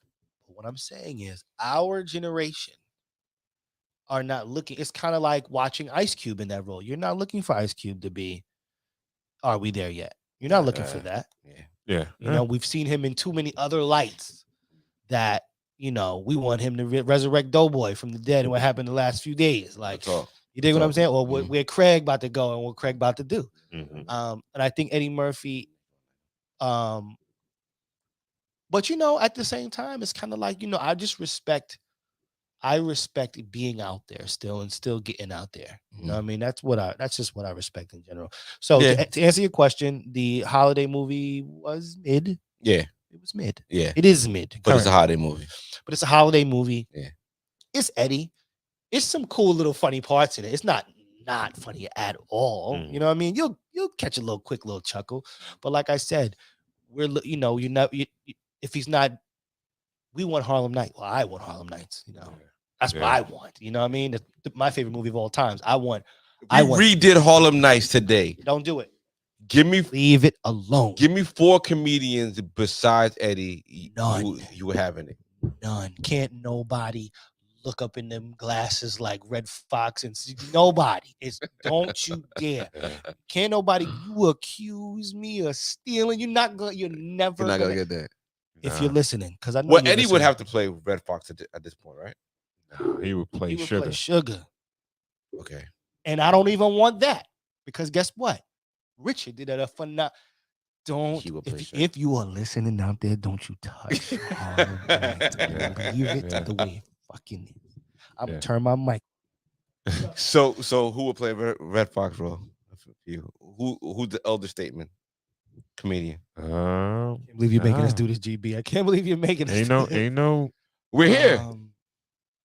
Older than Eddie? Because I feel like, yo, you can't really get anybody older Okay, than what about Eddie. like well, Cedric has played an old man before. But you have to let Cedric play someone younger than Eddie. You can't let someone play No, old. but remember, oh, okay, you gotta get an old You gotta let man. someone be old. You gotta get an old man. Pops ain't around. Yeah, he would. Pops would have been beautiful. Pops could have gave it a good shot. Pops would have been beautiful. He would have gave it a good shot. Yeah. We don't really got no old men out there. Only one is like a George Wallace. George Wallace. Wallace would be nice. Yeah, man. He can maybe, you know, try. My favorite role of him is the Wash, yo. Yeah. Oh, the nigga Wash says is the stealing. best. Stealing. Yeah. But I just say that is a movie. Just please, Hollywood. And, Don't touch. you know, the new It's up for Houston's being built grabs. up. The new Atlanta studios getting. Do not touch that. That is the perfect the It's way up it for is. grabs, my boy. If you haven't, listeners, if you haven't even, because I'm sure there's some people walking around that haven't seen it, right? Because I was too young to actually see it when it cool. came You out. don't want them to touch that. Is there any Please do movie not. you want them to redo? If I could go first, I would really want to see a 2023 Meteor Man. Oh God, really? Yeah, I really want to see that. Take a movie that didn't do too great and just try and to just make try to it. Make redo It doesn't even make sense that Meteor Man didn't like. I don't even. It didn't do great. Like I don't even know. I don't remember Meteor Man. I But mean, you know watched what? it, right? I would like I think I might. You have, read all the kids with the blonde hair. Like there is a vision of Meteor Man. Like all the young kids were the antagonists, and they had the blonde hair. I know the movie. Yeah, but it's not memorable to me. Like okay. Yeah, man. Okay. Well, okay. I would like to see if I could have a Terminator again. Really, you know, all the CGI now that they have and all the shit like that. Yeah. Like for now, I would only want to see a Back to the Future, maybe something like that. Wow, yeah. Right. I would only want to see what Back to the Future 2 would look like now. Because like all that technology that was then, I only want to see movies that were slighted by technology then. Yeah. Now, you know what I mean? When it comes to our black comedic films that we have in etched in stone, don't fucking touch it. It's okay. It's okay because it's all right. For instance, did you see White Man Can't Jump, the newer one? Trash. Come on, man. Trash. You're not gonna get that. Trash. Because guess what? You can't recreate a new Rosie Perez at the time. Just that. Yeah, it was trash. Just think about that. You can't recreate what Rosie Perez was at that moment if you knew any better. Yeah. Right. If you knew who that was that you was looking at, a fly girl, if you knew that part, the whole culture, that's what I'm saying. Everything. They need to leave these shits alone because even the storyline, it was better. You know what I mean? It is what it is. Yeah. I can't say Above the Rim. Above the Rim is great the way it is. Can't bring Pac back. Nobody can emulate him. Could anybody be a better Birdie? How about a New Juice? How about they a New Juice? They tried to do a New Juice. Soldier Boy did a New Juice. Oh my God. Can we go to the next topic? Yeah, there we go. Yeah. That's it. Thank you. That's a perfect segue. Thank you, Ron. Thank you, brother. we got a screenshot of what is this one? We got a couple of yeah, there was Shannon Rice Lewis. Shout out to Shannon Rice Lewis. She's like, you guys live right now? He's like, oh, there should be more people in here. I know, right? You guys are good. All right, you're we right. appreciate You're that. absolutely Thank right. you so much. Thank it's you. a little late right now, but yeah, it is what it is. Cooking. All right, so this one right here. It'll be a little hard to see it. I don't know, people. You wanna read it out to him? All right. This Okay, particular sure. clip is the most searched fetish in 2023. Oh boy. All right. So let's give a definition of a fetish. What's your definition of a fetish, Ron? Just like a sexual behavior that's out of the ordinary. Okay. That's what I would say it is. All right. Is it a fetish because it's not Normal. Right? open? Like, is a fetish because it's like you kind of are closeted about it, or is it a fetish? Yeah, I believe so, because it's normally more secretive and private. Okay. And it's not. I'll read it. And yeah, it's not out there. It's not like your normal sexual activities. You know what I mean? But it's supposed to be like a little weird or like kinky, right? Yeah, kinky, more kinky than anything. So, what is this one? This one is Giantness, right? What is that? Is that supposed to be like that's a Bigfoot? No, that's like a big person. A big person. Usually like a big person. So like when a person is looking for like a big person, a big woman, they would go Amazon. So I think giantness is kind of like that, like on that. All right. So that one, you had California, Arizona. Off the rip. Can I just cut to the shit? Yeah. Face sitting is not a fetish. Why is it not a fetish? That's a Saturday night, nigga. That's face sitting is regular shit, nigga. You bugging, bro. I'm bugging. You bugging. Face sitting, nigga. What for a female? So if No. if a dude was sitting on a chick face, that would be normal. Pause. Like I'm just saying. No, we don't. No, we would talking not about be kinks. You normal. can't pause it. We talking about kinks and fetishes. Okay. So if it was a guy sitting on a face, That'd be weird. that would be weird. It'd be fetish. It'd be kinky. Yeah. So you thinking one sided? I'm thinking one. Well, I'm only one sided. I'm sorry. I'm only thinking one sided. Like Okay. that's the only way I'm looking at these things. I'm looking at socks. What's a sock fetish to you? I don't know.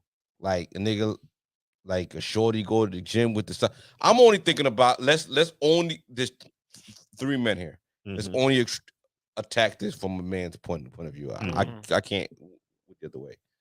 Fart is wild. Diaper, I do not understand at all. Tickling? That might be like somebody dressing Okay, up like all a right. baby. Wrestling, I get it. Wrestling? I get it. Oh, like wrestling. You got to explain that. Like, what would that look I like? get it. Well, I get it. I would say Play fighting and a little and all of a sudden she getting fucked. Like yeah. No. Right? I get it. You know, I think that's something that you must do responsibly. Right. Oh, right. I think could be that. Take that. I just think.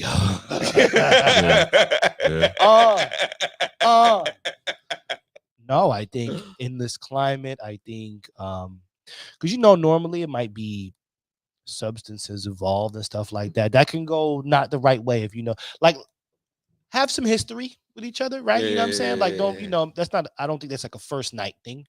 No, you know what I mean? But that's second night thing, right? But like you and your lady, if you built up that kind of equity, that kind of rapport.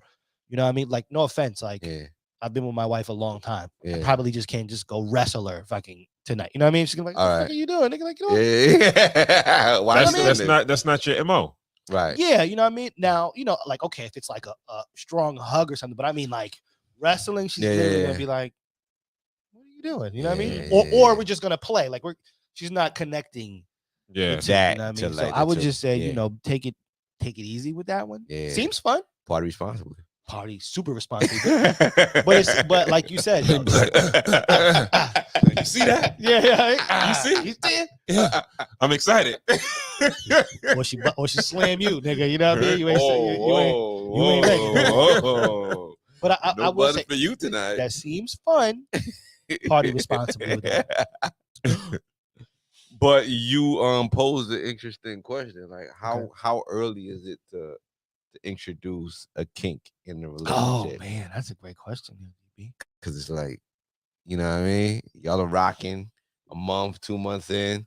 You kind of did it I in the think back of the Uber. You know what I mean? You did a little cover, you know what I mean? If you know. I think 10 10 what? 10 fucks? sexual 10 encounters. sexual encounters. That's a strong number. I agree. 10 with you. sexual encounters. I'm not gonna go against that. I'm not gonna go against I that. think Well, five would be depends, too early. Depends. Yeah. Depends what it is. Yeah. Now, but like you said, If you like, yo, I like to, Yeah. I want you to put something in my back pocket, right? Jesus. Cloud. Get your hand out my pocket. Get your hand out my pocket. Yo, Yeah. I love putting stuff in my back pockets, right? You know what though? You might want to wait. You know what I mean? Yeah. I would say this. Okay, let me devil's advocate that. I feel like, but that, okay, see, that's stealing in the George Wallace voice, stealing.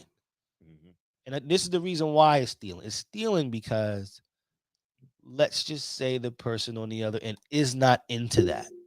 You've stolen 10 times from them, where now feelings are involved, where if you would have asked me that earlier up front, it's not my thing, my nigga. And you into that, my nigga? I'm gonna go. All right, so that's a little bit far, right? Okay. So maybe a woman wouldn't be into that, right? But like, what if a dude says, "Yo," like your foots or something in the yeah, foots. exactly, like, "Yo, Yeah. I don't want to." That's early. I don't want to let it go on your stomach, on your butt. Like, put your feet up. That's You know what early. I mean? I think that's early. You could do that early. I think you do that early. You could do that early. Okay. That first night. You could do that first You night. might be able to go for it. First night, she might think you weird. No, but see, first night, Hey. I'm not supposed to be going in there anyway. I'm not supposed to be Well, nowhere guess in there. what? I still fucked you.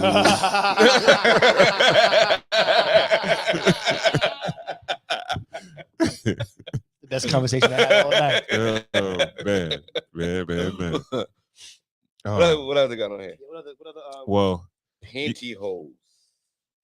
gagged. CPR. What is ball busting? Kicking niggas in the nuts. Oh God. Niggas like to get kicked in the nuts. That hurts Really? so bad. Mm-hmm. It hurts. It hurts bad. Yo, wow. What They- Glutton Ajax. for pain. what was new? Vor. I looked up vor. Okay, what is Right. that? And vores mean like you fantasize about somebody eating you. Not like eating you, but like eating you, like devouring Like you. some Jeffrey Dahmer shit. Something like that. Yeah. That's what Vor? I think it is. Yeah. Oh Lord. Yeah, like Okay. devour, but like vor, Yeah. eating you. Okay. But you're dead already. Oh, You know what? I'm out of here. I'm good. It got a little too weird for me. Wait, That's what it's supposed to be, bro. Please. Well, put it this way: if somebody say, "Yo, I just want to eat you," yeah, that's something. Yeah, like I don't want to get ate. Don't ever reveal that Yeah, one. I'm not tasty. What's New York? What's up here? Where's New York at? It's like that dark purple. It might be giantness. Giantness, Yeah, yep. New York like big bitches. Giantness, big bitties. Yeah, let's go. I mean, listen, you know, I'm a happily married Big man. people. I'm a happily married man. Yeah. Right. But I do say sometimes, like, I wonder what it would be like for like a, you know, one of them WNBA shorties, and they'd be like, they'd be pretty, but they'd be like 6'4". Yeah. You like, whoa, You see know, Leslie. you got to take your. I don't know if that's tall You enough. got to eat your Wheaties. For me, I mean, well, okay. You ever saw Cambridge? What's Shorty's name? Yeah. What is she's like 6'8"? Liz Like Cambridge. that. Yeah. Liz She Cambridge. get busy. 6'8". Yeah. I feel like it's like a Great Dane. You Let ever me- see like a big dog, but you like it's a little fret. Like you can still take like the nigga not gonna kill you. Okay, let me. Like I seen the big dog and I like, yo, Okay. try it though. I'll Right. treat you like a fucking poodle, nigga. Ron, what are you, 6'2"? Yeah. How do you feel about He's a 6'8"? What is the game plan for 6'8"? First of all, them foots. When you see the thing about it, you got to get past them foots, because them foots got to be 14. Yo, You you know what I'm have saying? to. You, They big, nice foot. No disrespect to my wife. We just speaking like Hypothetically. hypothetically. You gotta be like, yo, you have to have the legs over your shoulders. Like you have to do that. There's no other. Like you have to. That's like, is that the trophy spot? Yeah, right that's there? like gotta be. like home, like Crown Molding from Home Depot. Though. That shit hanging out the back of your car, though, Ew. nigga. Yo, 6'8", This shit's 6'8", hanging, nigga. 6'8" is a very large person. Yeah. Like you've got to go in there with the hard hat, lunchbox. I started 6:45. I'm not gonna lie. Okay. I'm gonna be a little intimidated. You shit. I'm gonna be aggressive early. God, I don't know. I set think the tone early. I think I'm not gonna lie to you. Yeah, I'm coming in there, high energy, set the tone early, ride it out for the rest of the, you know what I mean? But I'm coming in there trying to prove something. But I think you said something. Or somebody, one of you guys said something important that it is still a woman, right? Mm. And if you are manly enough, because it's the thing at 6'8", you're only probably expecting or have been with people who are smaller than you. Like, I mean, unless you might have had a center or something. But even basketball niggas ain't basketball niggas ain't everybody 6'8". Yeah, you know what I'm saying? Like, could have been a part lot of Wilt's 6'3" niggas on the roster. You know what I mean? Yeah. But I always ask that, because she's a very pretty woman, very pretty. Yeah, she, But like those hands, those 6'8" hands and 6'8" foots. I think the only thing that we discussed on here was smoking. What does that mean exactly? Yeah. They like to fuck while they watching Cigars and Whiskey. Right. Let's go to the next Shameless topic. plug. Let's go. Yeah. Yeah. Certain things I don't get. CPR I don't get. Nah, but come on. CPR you can kind of get. Well, pump on the Like, chest. yo, and turn it was around. like a bad bitch choking. And you were like, oh, I'm I'm- the only one that knows CPR. CPR, you said? Yeah, I guess you're right. I didn't think, yeah. Somebody needs CPR? It's more like role playing. Role playing. Role It's playing. role, Yeah. it's role playing. Yeah. A lot of this shit is role playing. What else is it? Socks, I really kind of don't get, but listen, to each his own. And yo, I could get socks. more power to y'all. I could get socks. On Yeah. I could get socks on some winter shit. Okay. You feel me? On some winter shit. You know what I mean? Heavy It's joints. everything off but the socks. Been outside shoveling the snow.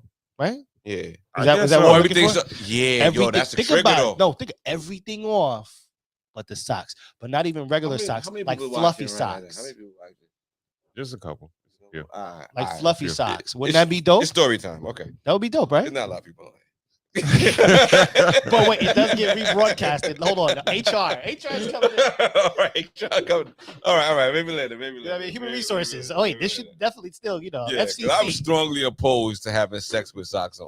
No, but No one can have sex. No one can have socks on. I'm taking her socks off and my socks off. oh, okay. And it goes to one of the first porn movies that I saw. Okay. It was I think she was like a superhero. She was like a Wonder Woman kind of thing. And all the bad guys had socks on. Oh, And she was fighting them niggas, but them niggas would fuck her. oh. So I think like psychologically, I Just can feel like- like socks during sex I bad. mean, bad guys. Yeah. Bad So I'm people. like, my socks, take socks off. take. You know what I mean? Socks always coming off. You know what I mean? And her socks is coming off too. But I'm just saying, okay, think about it. Well, all right. So you've got a trauma. Yeah, You've yeah. got trauma Yeah, based that's reasons. exactly what that is. You know what I mean? So I can't argue with that. But so I'm gonna just refer it to Ron. I get your trauma. Sorry, bro. But Ron, I don't even want to picture that, but I'm just saying the lady, you're a person's lady, everything off. Those like, those little plushy socks, furry sock, like the I don't know, what's on them, like frilly socks. I know what you If said. she got socks on, I feel like she's not even into it. You're like, yo, That might be interesting. you into this shit or not? Take the socks off. I don't We're gonna go try it with our ladies. I They don't can do know if that would really socks. turn me on like that. But when I you can get think it. about it, On a one time vibe, I get it. Get them socks off, man. Come on, get them socks off. Take them off. Take 'em off. yeah, I don't know. I might want to put a toe in my mouth or something like that. So I'm like, Okay, man. This guy is fits. While we're here. Naughty boy. while we're here, we got Naughty Okay. boy. Yeah. what else you got? You're making me a little Anything, uncomfortable. anything Making else me a good? little uncomfortable, sir. Anything else good? That was the only one. That was Nah, I think it was face it in yoga pants. Yeah. Yoga pants are nice. South Dakota. That's what they I'm want. surprised yoga that they're the only one. But yoga pants. Right? yeah, yoga pants is Yeah, God's work. yeah. God bless that person who fucking Yeah. structured that. All right. What else we got, my boy? All right, we Let's got keep it moving. we got our I guess we go to Main topic. yeah. Oh, I'm right on time. Yeah, Right on time, yeah. my boy. All right. on time. Let's say the what we got? The unconscious coupling, right? Which is the topic of the night. Normalizing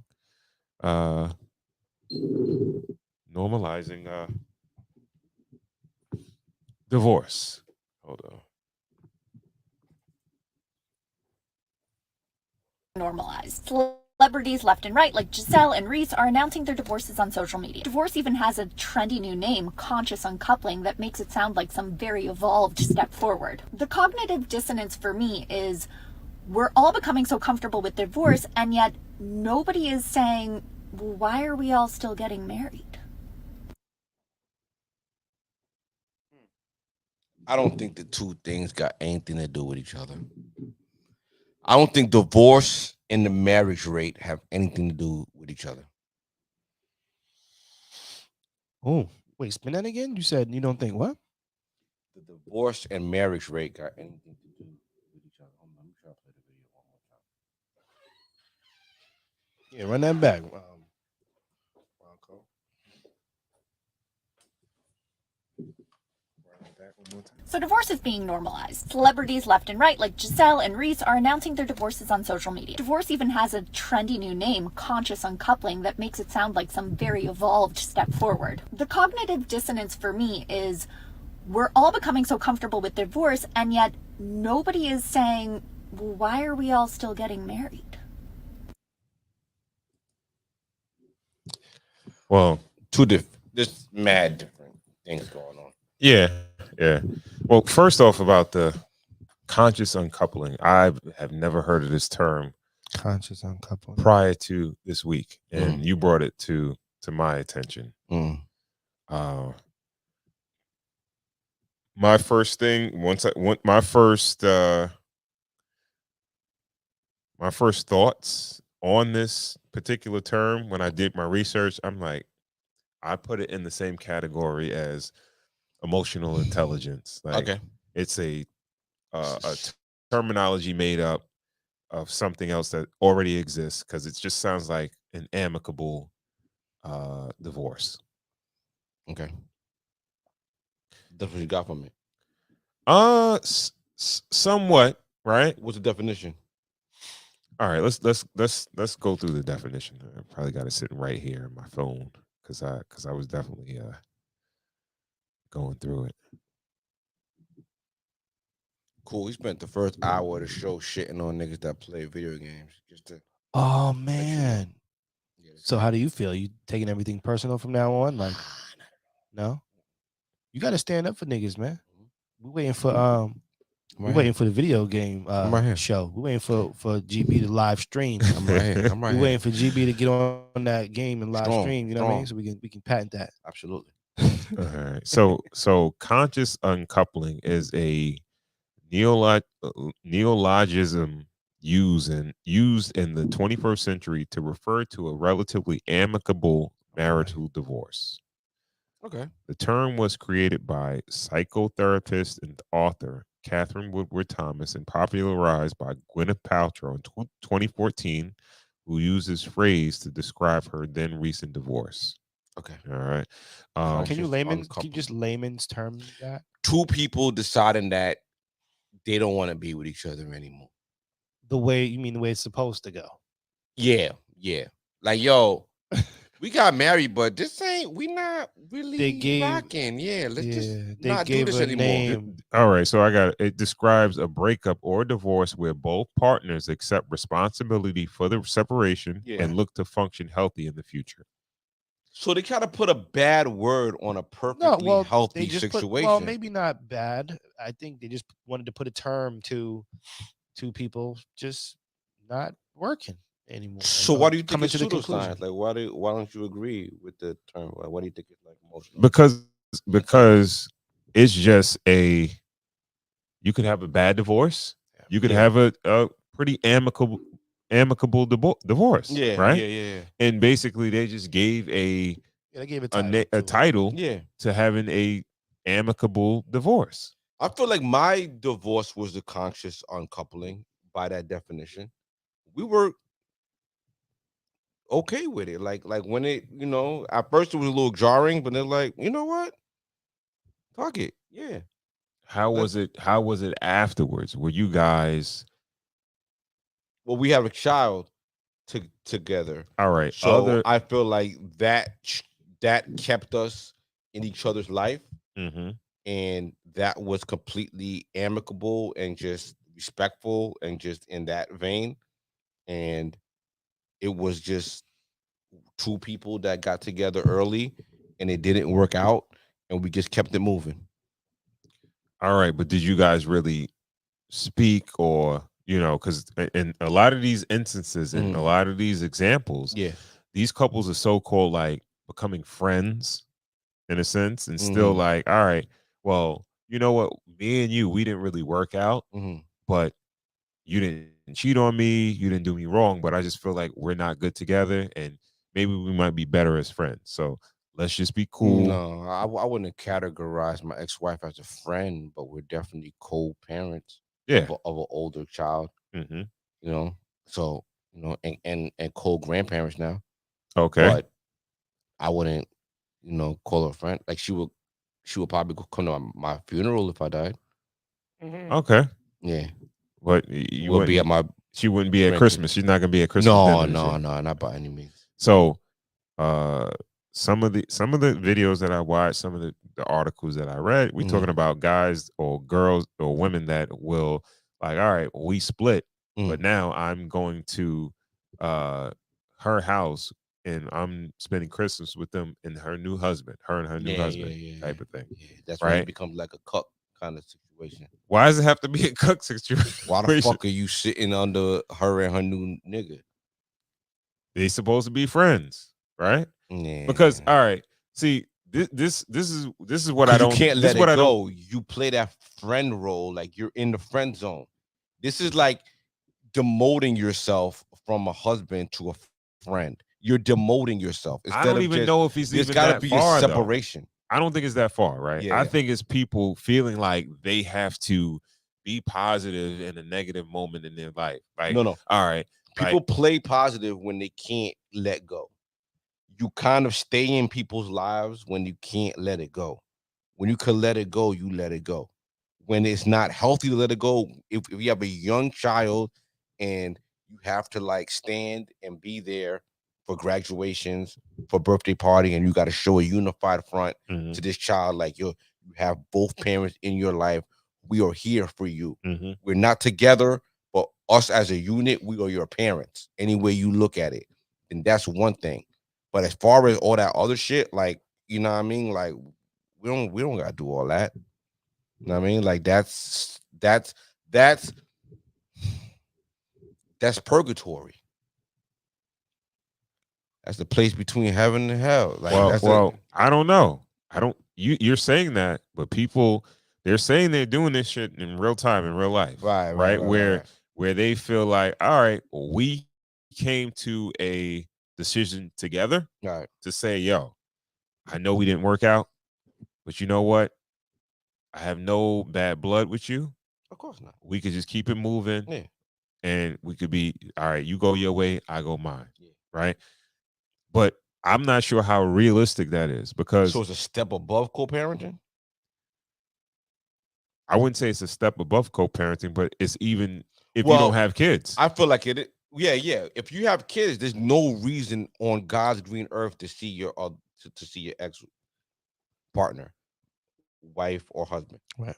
Like there's no reason. Now you're making a reason to try to. It's like, well, this is what I'm trying to say, as far as like people trying to act like fake, like they feel like they're trying to be positive in a sense, like, all right, yo, I got to show that I don't have any bad blood. I'm not angry about our split up. Yeah. I'm not angry that our shit didn't work out, or I'm not, we're good. We're still good. We're Yeah. friends. It's like, all right. It's a crutch.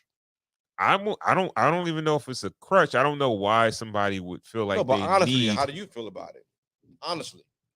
I don't think it's realistic. I think the percentage, like, I'm not saying there's nobody doing it. It's probably people doing it. So let me not say it's not realistic. Right.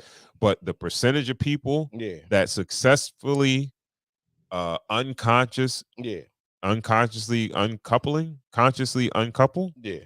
I think the percentages are probably very low, right? Because Well, it's like when letting the when person off easy. It's like letting them off. It's like gradually, you get to the top of that ski slope, and it's like that shit looks steep, but it's like, all right, let me just get you down a little bit, down a little further away. Like, I know life without me seems impossible, so let me just be a little bit in your life while I'm fucking this other nigga, but I'm coming, like, after I don't know. he's ski, I'm gonna have breakfast with you, or you know what I mean? Like, what are we doing here?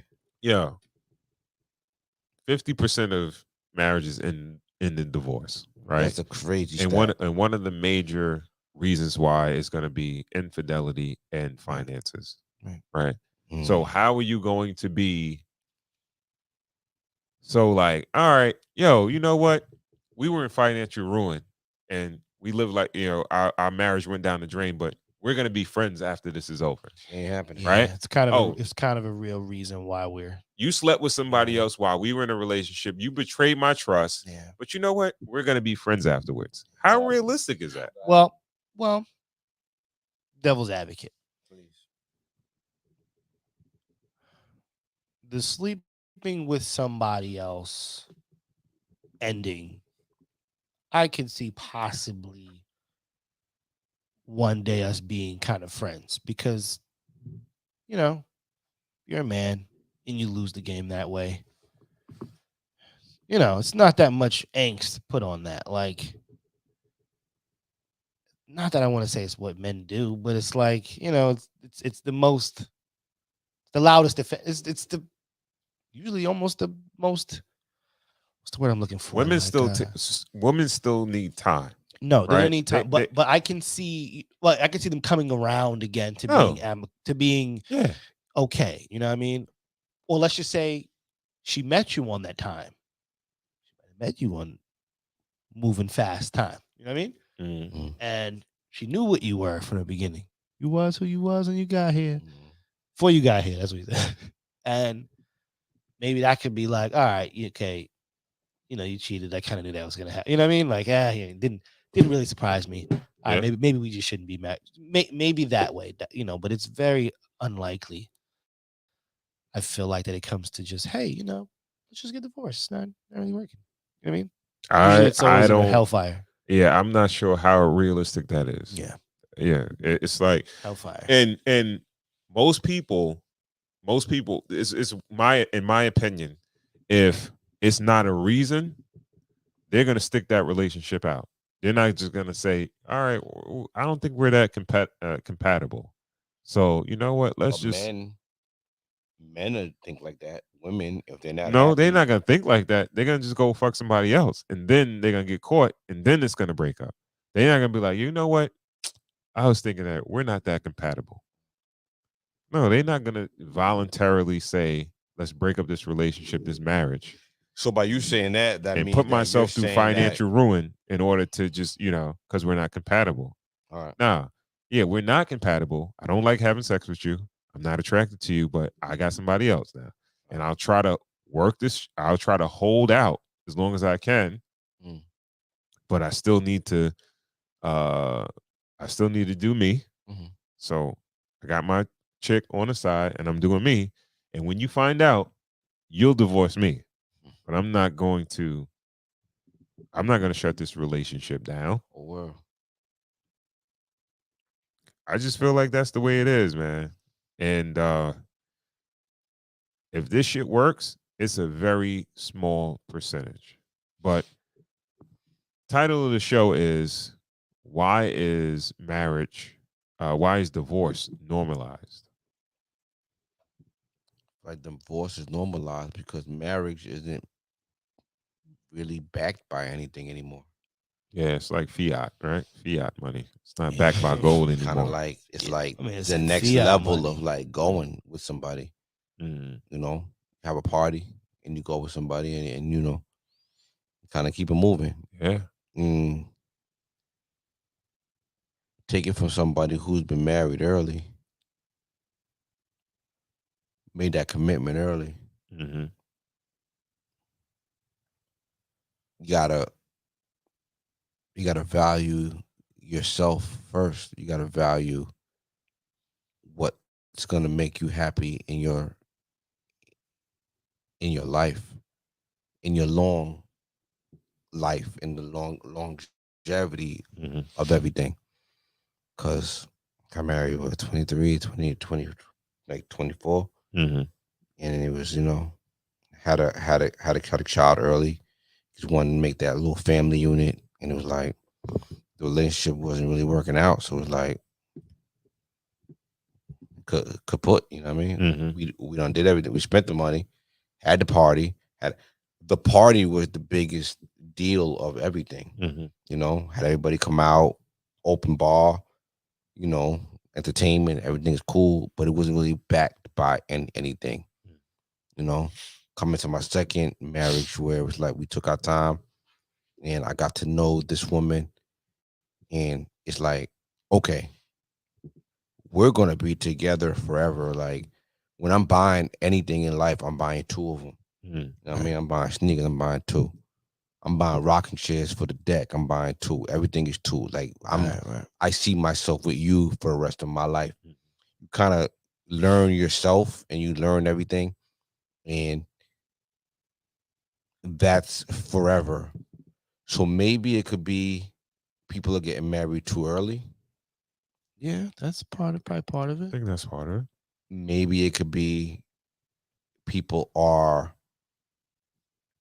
aren't really respecting the institution, and to get out of the marriage has become an easy business.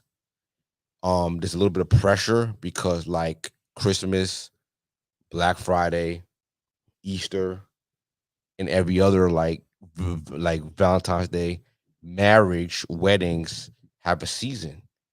This wedding season, that's I think between May, I'm gonna say May Mm-hmm. to like maybe like September Mm-hmm. is marriage season, where you could have a nice wedding outside and have the reception inside. Mm-hmm. That's the like optimal, like that's optimal, like like like opportunity Mm-hmm. in you know in the Northeast where we're at, and it it's become a business. Mm-hmm. Diamonds, everything Yeah. like that. Mm. It's become like less of a less of a tradition and more like a institute like an institution. Mm-hmm. It's almost like a thing that you do, almost like you know. Yeah. So yeah, those are my kind of reasons why you know marriage isn't really taken seriously nowadays. Yeah. Yeah. Um, in the video, just to reference back to the video, Mhm. she asked a question like, "Why are people still getting married?" And I think you probably answered a lot of that. Yeah, I think a lot of it is like it's fashionable. it's fashionable. Yeah, yeah. Exactly. Get that ring, let's get everything done. Yeah. Yeah. Yeah. I was at the jeweler. Let's take a little ride with me. Yeah. And I feel like we spoke about this before, but I want to have another conversation about it. I'm getting a piece made for my daughter for Christmas, and I'm at the jeweler, and he whip out. You know, whenever you're at the jeweler, you want to see stuff for yourself. Yeah. Of course. So he whip off the case, and he got the little diamonds on the side, and I'm Mhm. like, "You got over there?" And he's like, "Yeah, these are lab grown diamonds." Mhm. And yo, the prices on them bad boys Are good. are good, amazing, Amazing. Yeah. and they're flawless, Flawless. Yes. every time. Yeah. Do you have like a conflict on buying a lab grown diamond? Cause I'm about to come in here with 2 carats stud. Like, nigga, I'm about to come in here like, nigga. You see, I ain't wearing my shit. Like, that nigga already got my shit. Like, he making me one I don't answer see that one of first, them Ron? test tube diamonds, nigga. I Like, don't know, bro. nigga, what? Right. We live in a day and age where people that make bags and purses for women make vegan leather. You know what I mean? Correct. So Correct. it's like, yo, all right, I'm not wearing conflict diamonds. You know, these joints are not. There's no kid picking these or whatever, and Right. Well, I mean, Ron. Well, geez, man, they need to hire you. You know, the way you just sold that made me feel real good about it. Yo, bro, like a lot of the stuff that we put value on is we put the value on it. You understand what I'm saying? Yeah. And it's really not. I ain't gonna lie to you. It's probably really not worth it. You know what I mean? But it's based on you and what you put your stock into. You know what I mean? But for me, I wouldn't see no problem with that. I mean, for me, well, I'm gonna just say this: I don't have the money to wear diamonds the way I would want to. Right. That's first and foremost. Like, Right. okay, can I buy like a couple of diamonds? Yeah. Yeah, I could probably have a couple of them, but like to wear it the way I see it, I don't even have the funds to get into that. I need whatever Quavo got, I need all that shit, pure ice. I don't be believing none of that shit either. I don't believe that shit. But to be honest, it's kind of like I would kind of want the real thing. But if you show me a real wicked price where it's like half the price, dog. It's half the price. Dog. Yeah. He showed me a 2 carat joint, and it was like. And when he said they're flawless, those shits are flawless. Flawless. Okay, I'm talking about like I bought diamonds. Let's say I buy I've been buying diamonds for years. Let's say I buy a watch. Like I might not get a full like chain of that. Yeah. You know what I'm saying? But like, let's just say it was like a little small chain, and I just wanted some dust on it. You know what I mean? Some lab dust. It's gonna pass the test. You know what I'm saying? It's gonna pass the the test. test. Yeah, I'll do it. Oh no, they passed the test. Oh, word? No, I would do it that way. He showed me the QZs. He showed me the moissanite, but then he pulled out the lab grown joints, and them shit's all green. Everything's up. Like everything is nice. Nice number. Let's move this conversation a little full circle. Would it be acceptable to get your wife, your fiance, an engagement ring with the second one? The second one. I've bought my wife multiple rings. Oh, really? Yeah. Multiple? How much? If it's not too many, how many? How many rings have I bought? Yeah. Well, she's just 2 now. Okay, just 2. Nice, but nice. So like, what's the thought of getting another ring? My wife loves jewelry, so it's kind of like anything. You know what I mean? It could be a toe ring. It's gonna. Right. You know what I mean? No, it's just so. It came to. I didn't buy it on like an anniversary vibe. I kind of bought it like a Christmas gift more so, or something like that. Re-up. Yeah, eat noodles for a very long time. Eat noodles for a very long time. If you only knew. Salute. You know how much blood I had to sell. Salute. To you know. Anyway. Now can I ask you a question? Would she be disappointed if you came to her? So how would she know though? You told her. Okay. If you told her, she'd wear it. This is a lab grown diamond. She'd wear it for sure. No, would she be disappointed? No. Okay. My wife's not like that. I don't think my wife would be disappointed either. Okay. No. Because you know what? It depends. But see, gotta be fly though. You know what I mean? Because just because it's a big diamond might not, you know what I mean? Yeah. Might not be popping. It might not be. Not an ill solitaire, maybe a 3 or maybe like a 3.5 up there sitting right. But no. Like I told you guys, I scraped pillar to post to get the little real ones that I did buy. Right. You know what I mean? So now I'm in that word equity is important. Guys. You know, where If it's fly, like let's say I bought a nice little bracelet and it's like, yeah, yo, son, these are lab joints or whatever. Y'all heard it. I don't really think it's that big of a deal, bro. no, It's not like, yo, nah, if you was buying CZs or something like that, CZs maybe. and you be like, yo, all right, yo, look dope. You know what I mean? Like, no. Let me do this. CZs. Let me pose this. Christmas is coming. Christmas is next week, Monday. Right. Wife is like, yo, he could really use a pair of Timbs. If you got the single sole with no lip It's on different though. it's still Different. Please explain to me why it's different. Because you it's see a pair it. of Timberlands. Because you It'll see it. keep your feet You warm. see it, They though. serve the perfect. They serve the same purpose as Brody. Timberlands. They You don't got the look as single good. sole. though. You see they not it. You don't think? So how those you can have stand- those Nah, lab nah, joints okay, look okay. better. Have Wait, stand- wait. you The see- lab joints but look you better than showing- the. but they a little fugazi. Okay. Not really. Like for instance, you know the Timbs. All right, so you might have the single leather strip on the top or the double or something like that. It may be something similar to that where it don't make no difference. Mm. You know, like the little leather at the top of the Tim. Yeah. Usually got the single suede. I mean the single pattern slab of leather on it, or you got the little two ribs. You know what I mean? But Yeah. Tim's will throw you a little. You know what I mean? But no, not the same thing. Yeah, I don't think it's the same thing. I mean, I think I'm blessed though. I'm blessed to be able to say that I think I can buy something like that and be like, yo, Yeah, I might not have to say anything. But if I wanted to say something, my wife might be like, oh, where you get that from? Like, let me see some more. Like, what else they got? You know what I'm saying? Like, oh yeah.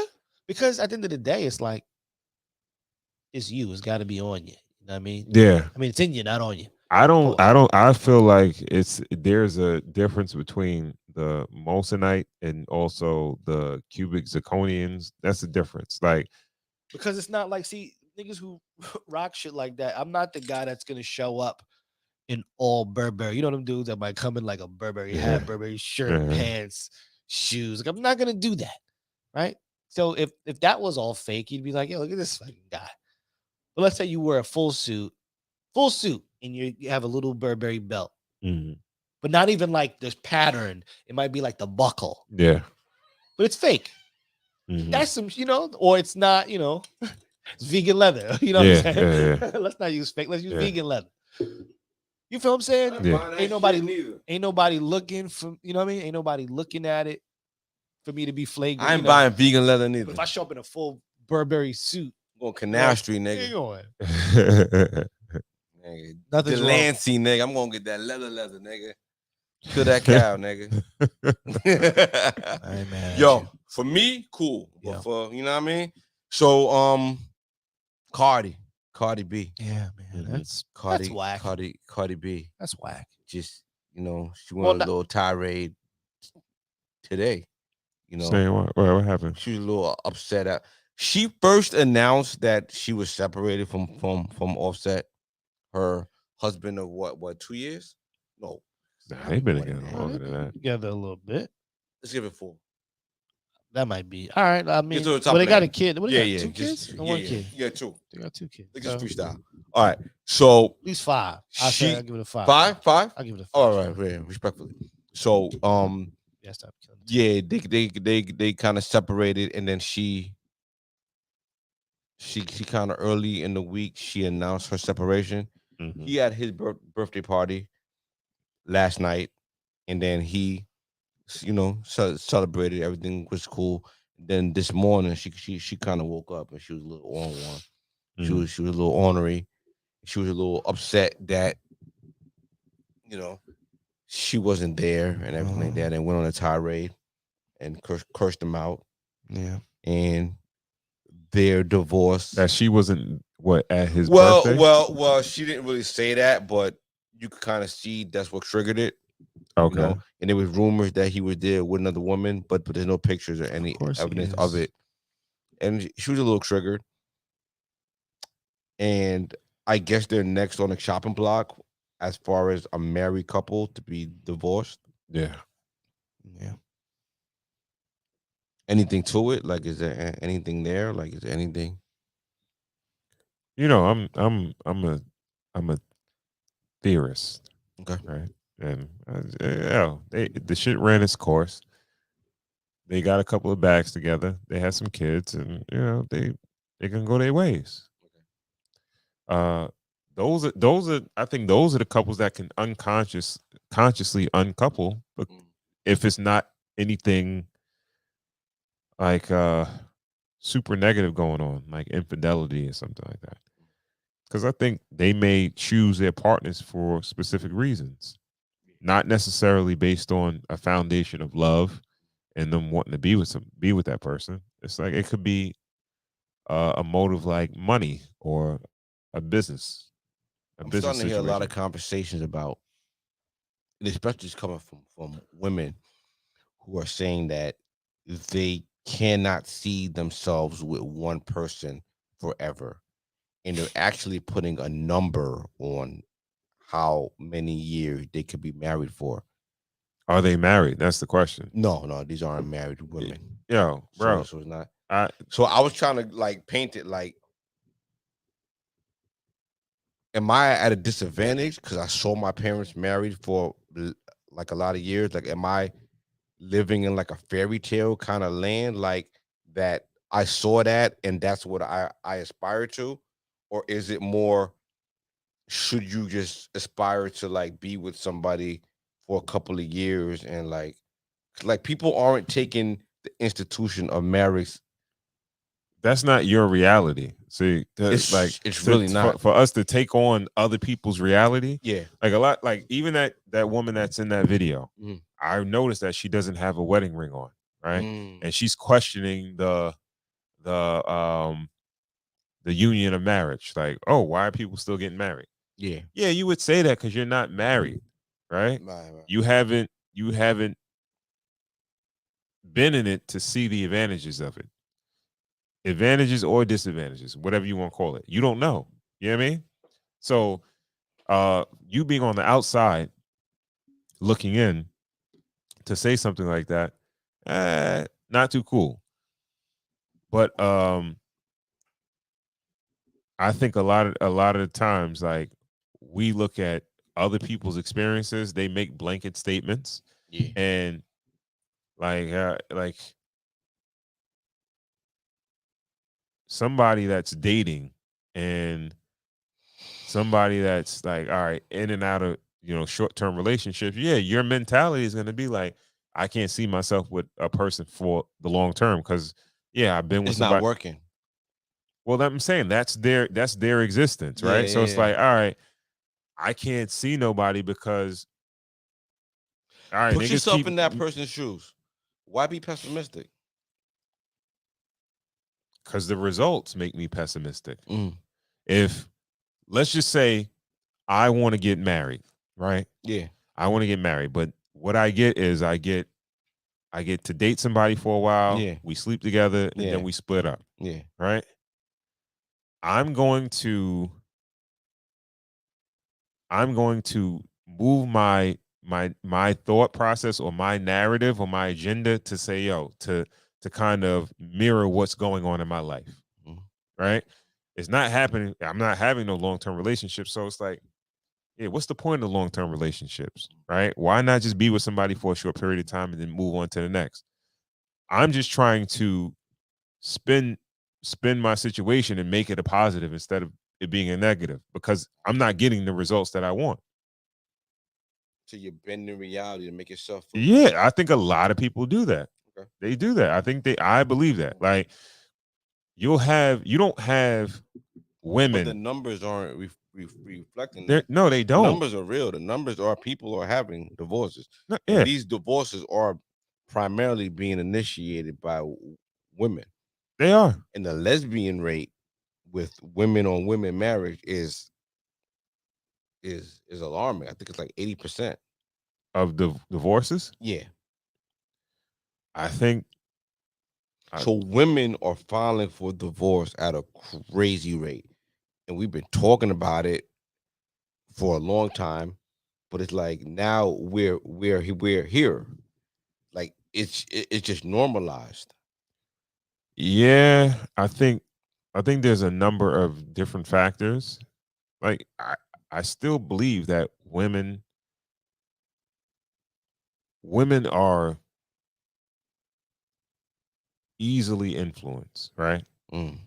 Where this is why, like, when it comes to retail, shopping, merchandising, and stuff like that, people that put out ads and they got products to sell, they pitch women because they know women can just, if you could push the right buttons, or you could like spark the right nerve, Emotion. the right emotion, they'll buy something.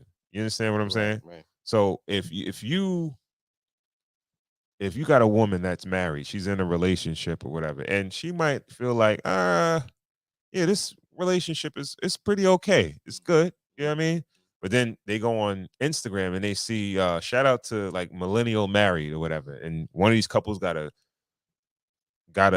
video, and they in a big ass house, and they fucking playing around. They got their kids, and they dressed alike, and they living this perfect ass life. It's like, well, my life is not like that. I could have that, like, but I settled for this. So, you know what? Like, it's out there. I could have that, right? They're not even taking into account, like, yo, that's really not real. They just shooting a video or whatever like that. But they're not showing all their life. They're showing like a video that they made about their Not life. showing the hardship. Yeah, they're not showing, like, because a real marriage, if people showed real marriage, like the people that are like really down for the shit, that got the staying power for it, those are the people that would get married. If you showed the real, without divulging too much, cool. What's the hard thing about being married?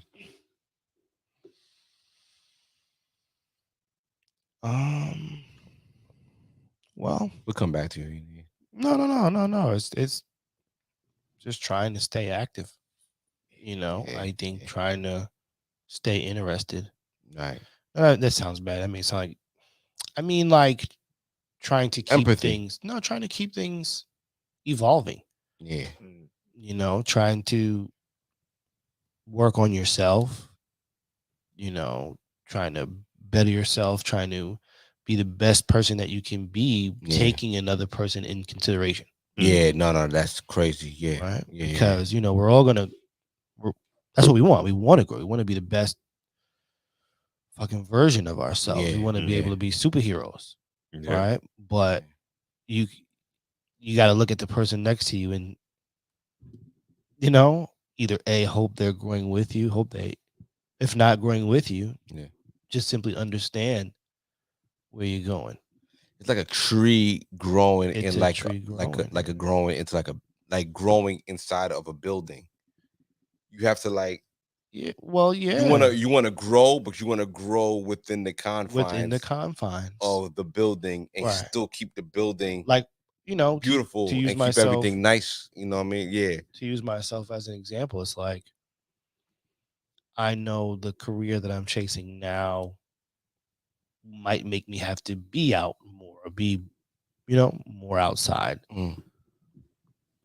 So I usually base my fun now off of being outside at that time. You know what I mean? I don't do anything extra. I'm like literally home if I'm not, you know, or with children if I'm not like working, basically. You know what I mean? I'm trying to find joy within the work.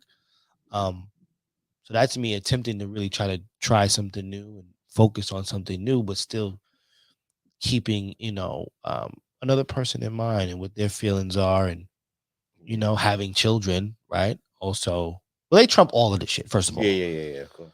Let me start. Like, I love my wife, but my kids are I have to keep them alive. That, you know, women getting big, man. I love my wife, but she can keep herself alive. Like, my kids need me to keep them alive. Yeah. You know what I mean? My wife is very capable.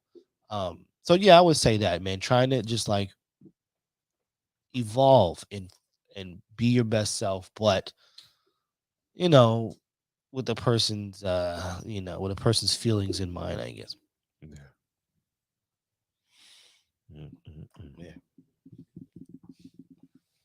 Damn, what happened? I shut it down. No. Did I end it?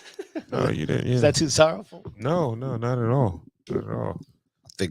I don't have anything more to add to it. Honestly, like it's right there because it's like growing as you've been you, like talking about like with the video games, like you've been yourself and you know your own interests and you know everything, but growing and having to be a certain kind of person for your partner and for your children, you kind of have to grow within confines. Let me ask you guys a question. In the time that you guys have been married, has your significant other made any drastic maybe change or change direction, and it may not be large, but it can be something small, like for instance your diet, like Ron using your diet, you guys start out eating regular, whatever what everybody else did, and over time you've kind of crafted the way, what I'm saying, like has your wife presented something like that to you where you've had to make a change or adjust to something that she's done?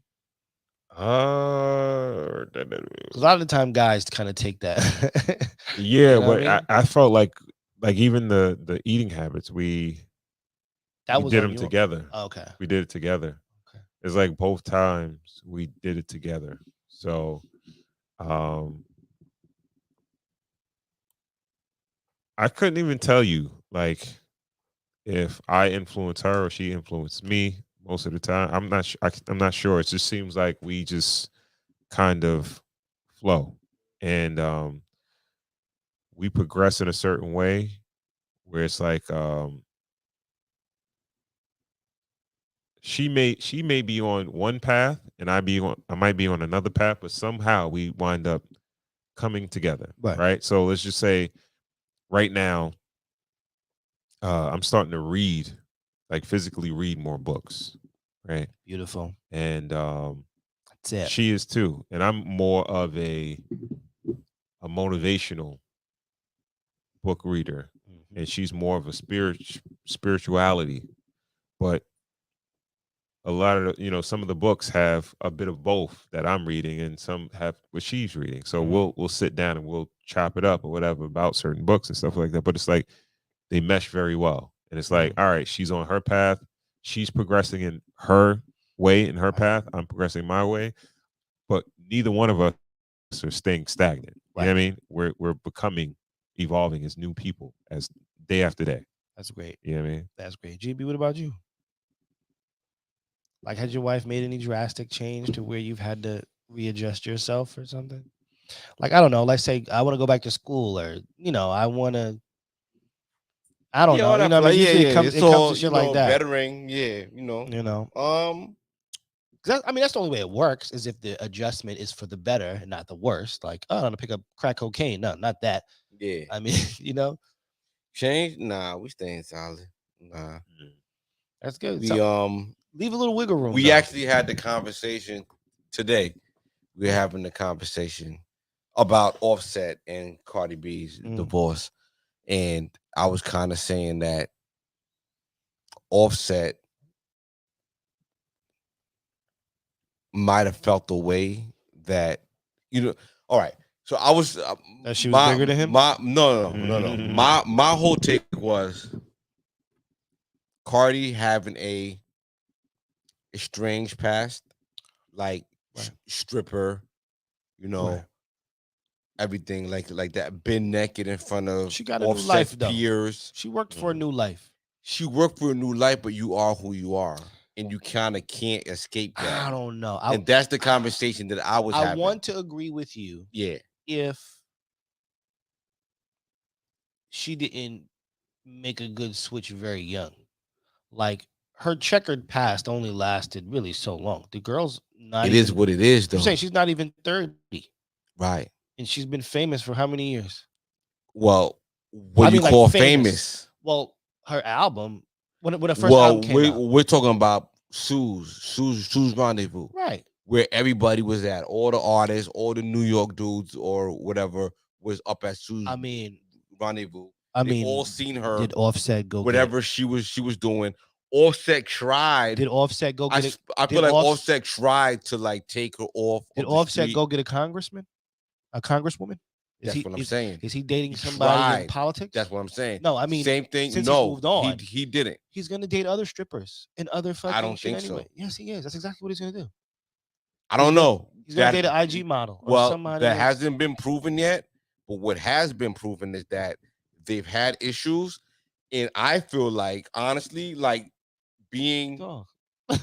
Listen, you're only gonna respect a person so much. You're only gonna respect a person as much as they You respect gotta it, watch the microphone. You're like, as much as they respect themselves. So my argument was, you are who you are before you got here. come on, man. You could try to change, but that's just the That's top the layer. That's why I said earlier, man. You was we got nah. Exactly. No, So you should agree with me I that, don't agree with like, you. maybe, not at all. huh? I don't agree with you at all. So her checkered past, It's not that him serious. trying to clean, like, that's serious.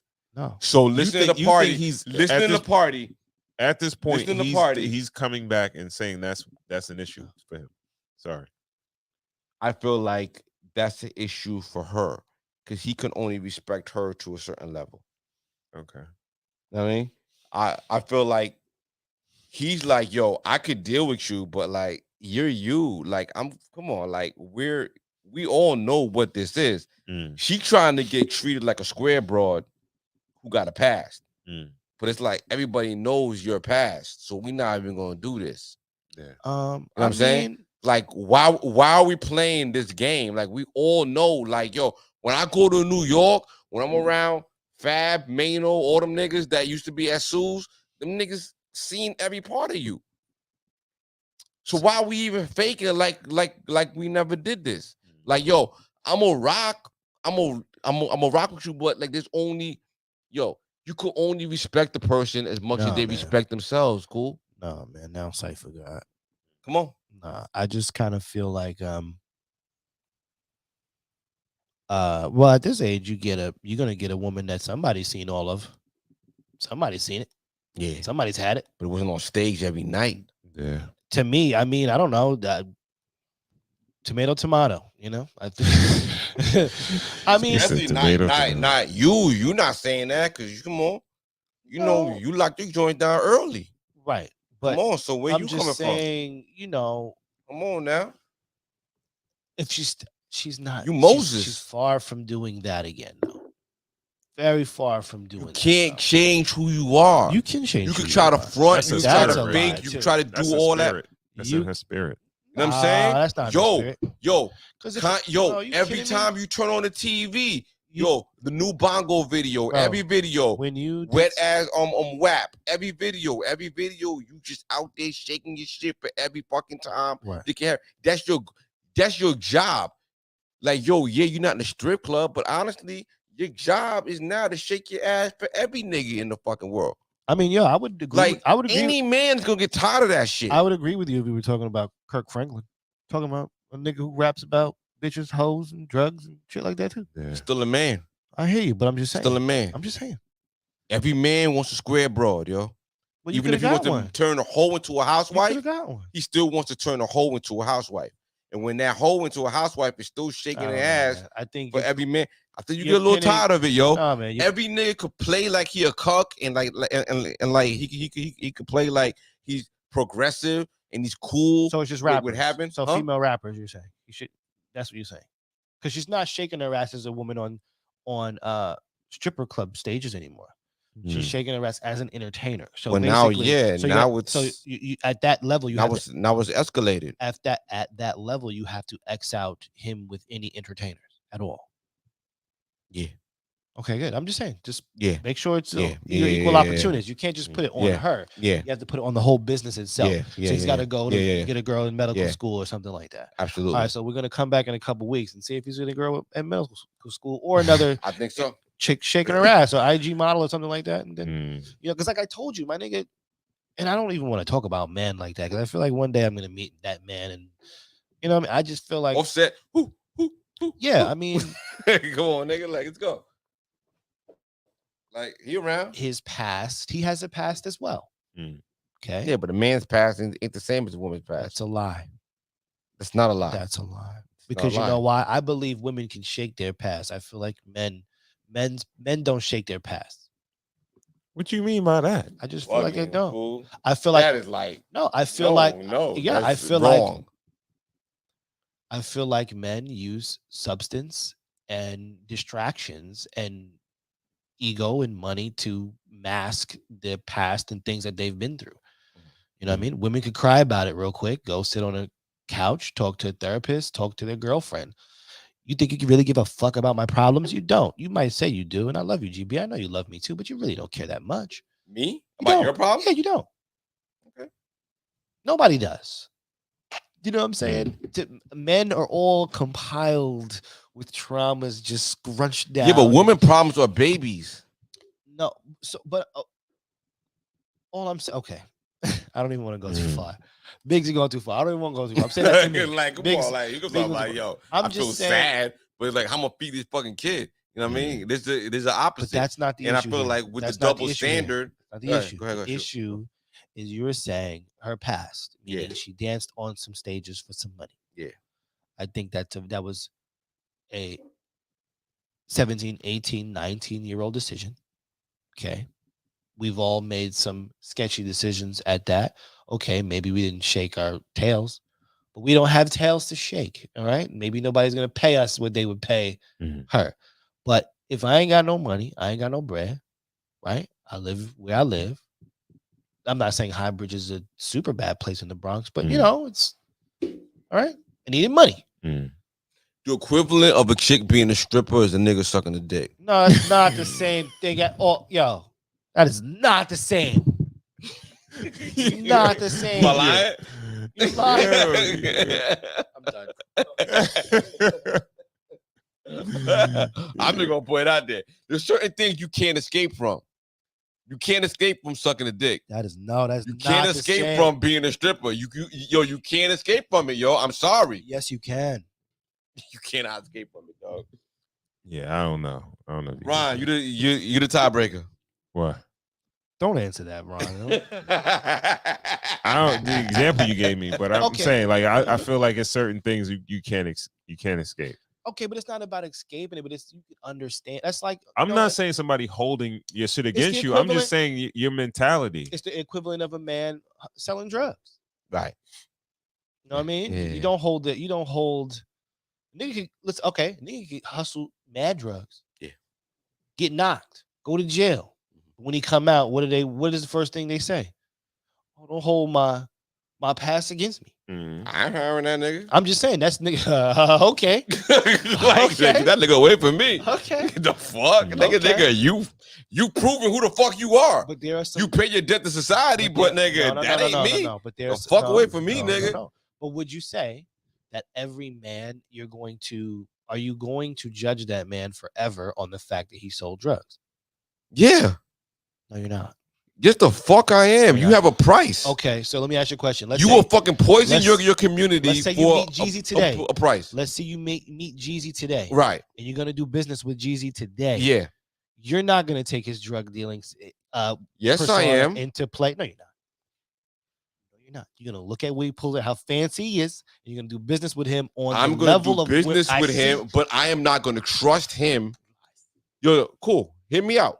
I'm not gonna trust him to have the integrity to run our interaction. You've never I'm sold any gonna drugs hire before? Have you somebody. ever sold any drugs before, GB? Me? Yes. No. Never at all. Drugs? Like bud or anything like Nigga, that. no, Not I drugs. don't know. Don't What the incriminate fuck? yourself. Nigga, no, No? I've never sold drugs before. No, no. That's good. Not even a little bit Drugs? for like a day. What? Drugs? Like bud. No, Let's just say I weed. bought drugs You and bought- like giving it to other people. Come on, what is Like that? a little weed, like a little something, like you know what I mean? Like if it's not like, oh yeah, we're on camera and No, shit you're like good. that. You're good. You're a good guy, man. Yeah. Don't ever admit to Fuck, anything come on, like I'm that. not doing that shit. Don't ever admit to Fuck. Not on YouTube. Okay, Yeah. Not on YouTube. yeah, all right, come on But now. I'm just saying. All right, go ahead. I'm mic off. Integrity is integrity, dog. You are who you are. You could be easily bent for a certain thing, and I'm just bringing it back to Cardi. He met her. She was off of the pole, but that's what she was known for. And listen, you gotta know that sometimes, like when you turn on your TV and your wife is known for WAP, you know what I mean? And she's known for that new video bongo. If the biggest trick she could pull out of her playbook is to just show her ass, it's like, okay, like, But I don't how know. much am I going to respect Let me ask this you. person? Okay. Now I gotta turn my mic back on. When you think of Cardi B, you think her biggest asset is shaking her ass? Yeah. She's the stripper rapper. I don't see that for her. What do you see? Honestly, in I mean, I see a clear star. words. She's definitely a star. She's a Okay, a star in what aspect? that she is talented. Okay, in what sense? She raps well. Her sex appeal. No, she raps well. You could tell me that she doesn't rap well. She raps She way better. recites. But it's sex appeal too. She recites Amazing. raps You asked well me- while she shakes her ass. You didn't even let me get to the. You asked me. I said that was one aspect of it. Okay, is that she raps well? Go ahead. Yes or no? Does she rap well? Yes or no? She recites other people's raps well. Yeah. Yes. So the answer is yeah. Yeah. She has sex appeal. Yes. Mm. Does she Well, have that's sex appeal? that's Yeah. probably the reason why I think somebody's we thank willing you. to write her songs, because she has sex appeal.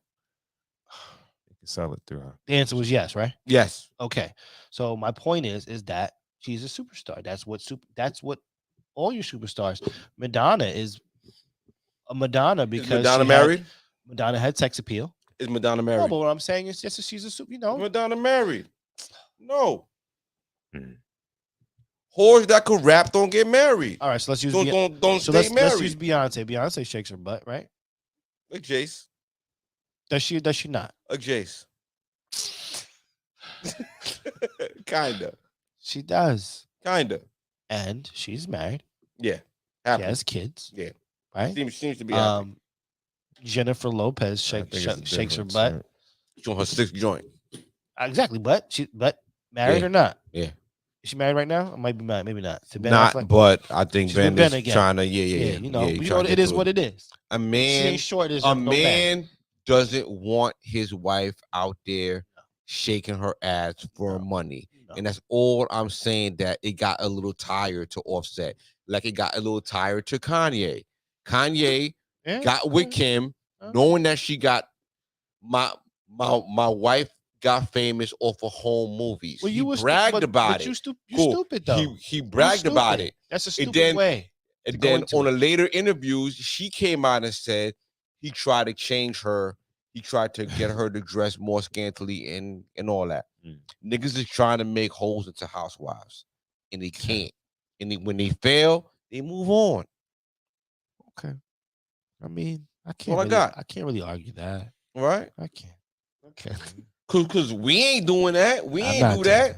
We married square bros. Yeah. You know what I'm saying? On the curb.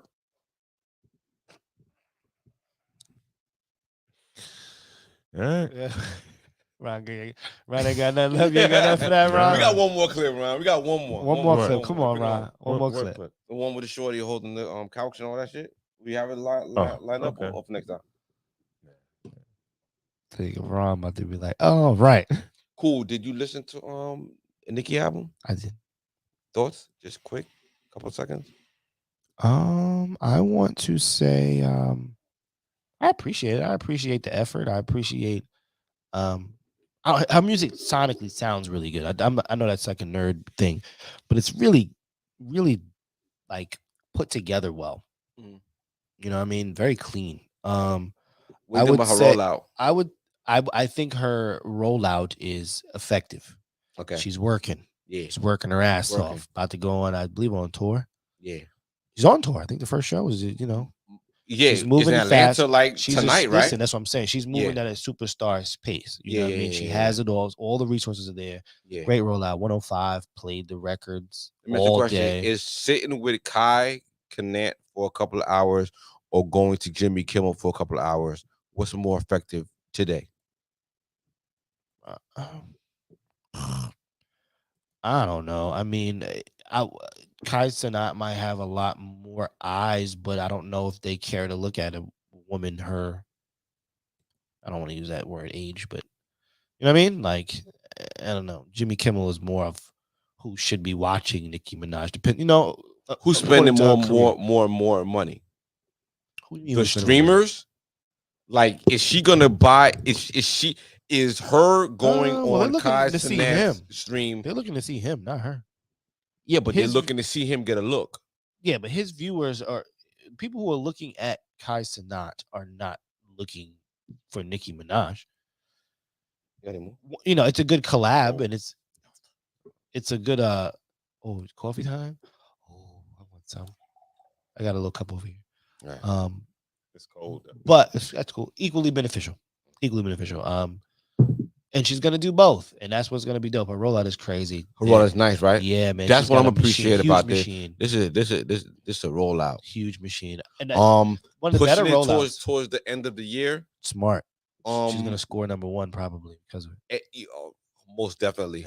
Kanye, any predictions of anything? Have you listened to anything? Have you seen the Quiet? Be quiet. Hmm?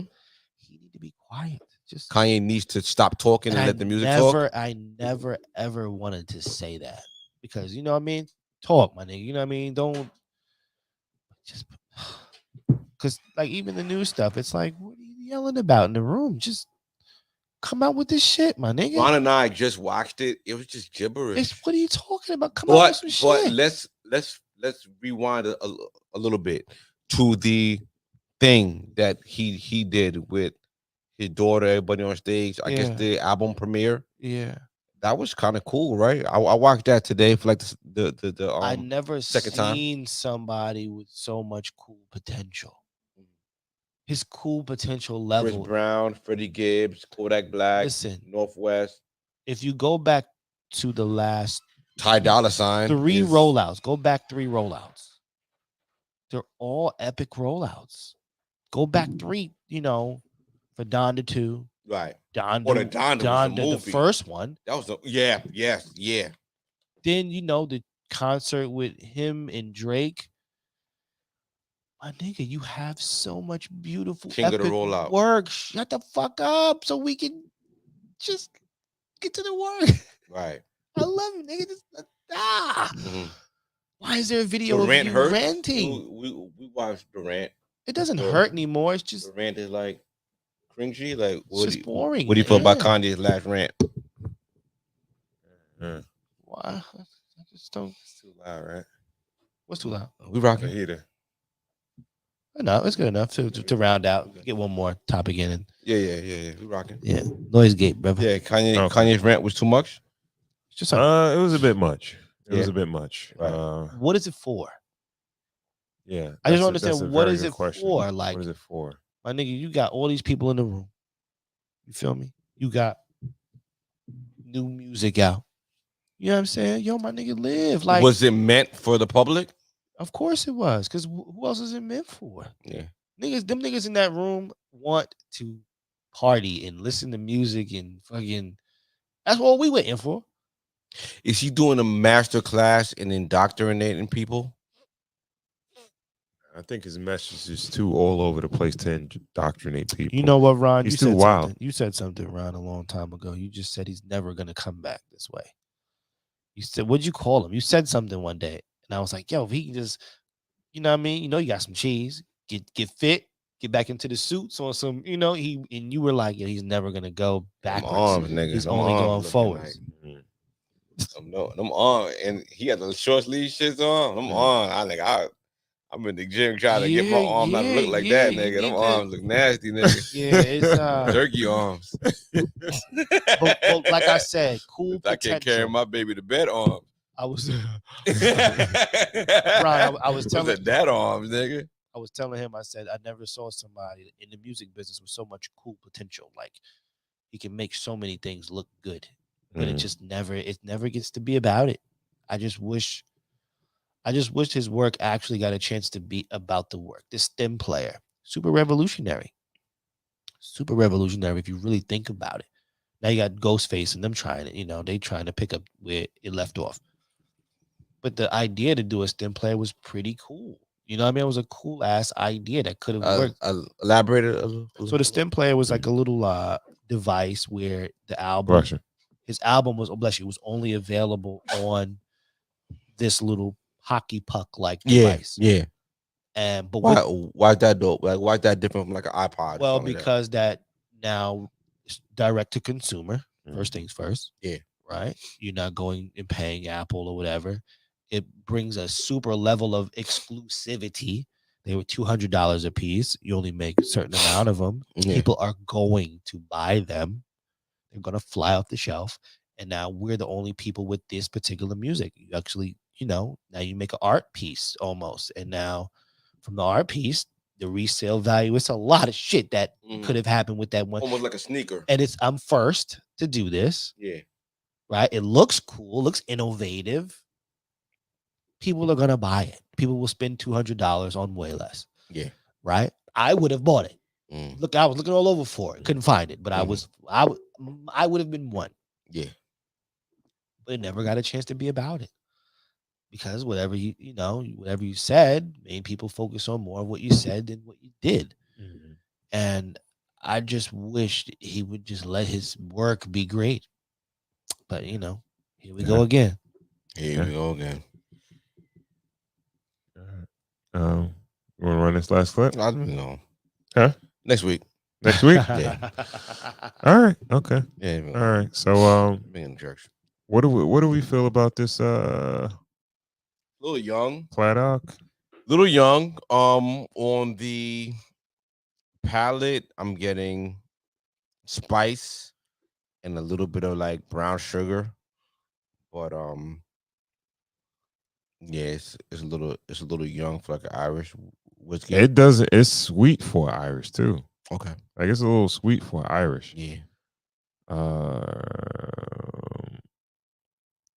I got hints of like orange, like a burnt orange. Yeah, fruit. Yeah, I mean, yeah. a little. When I taste that, it's not as intense as it, but it's like that. It's like it was another one that we had. It was the Kyle had brought it by mistake. He brought like a Jameson orange joint, and it tasted like no, it's not that bad. like cough medicine type of thing. Yeah, this one is not like that. Jamie Orange, Yeah. wild, yeah. Yeah, but Jamie Wild for that. We're not gonna put that on that. No, it's not. No, this one it's not. I like it a little bit more than you do, probably. Okay. I it's all right. Packaging, I like the wine bottle kind of, Yeah. etched. Yeah. Logo. Yeah. I like the little... It's not gonna make our whiskey of the year, but No, it's probably a not. strong. Yeah. Do you have any thoughts about the whiskey of the year? Have you thought about it? Hot seat. Off the top of my head, I couldn't even give you none. I have to go back to some of the Come on, man. You got back to some of the anything you old remember? You got anything you remember from this year? Anything nice this year?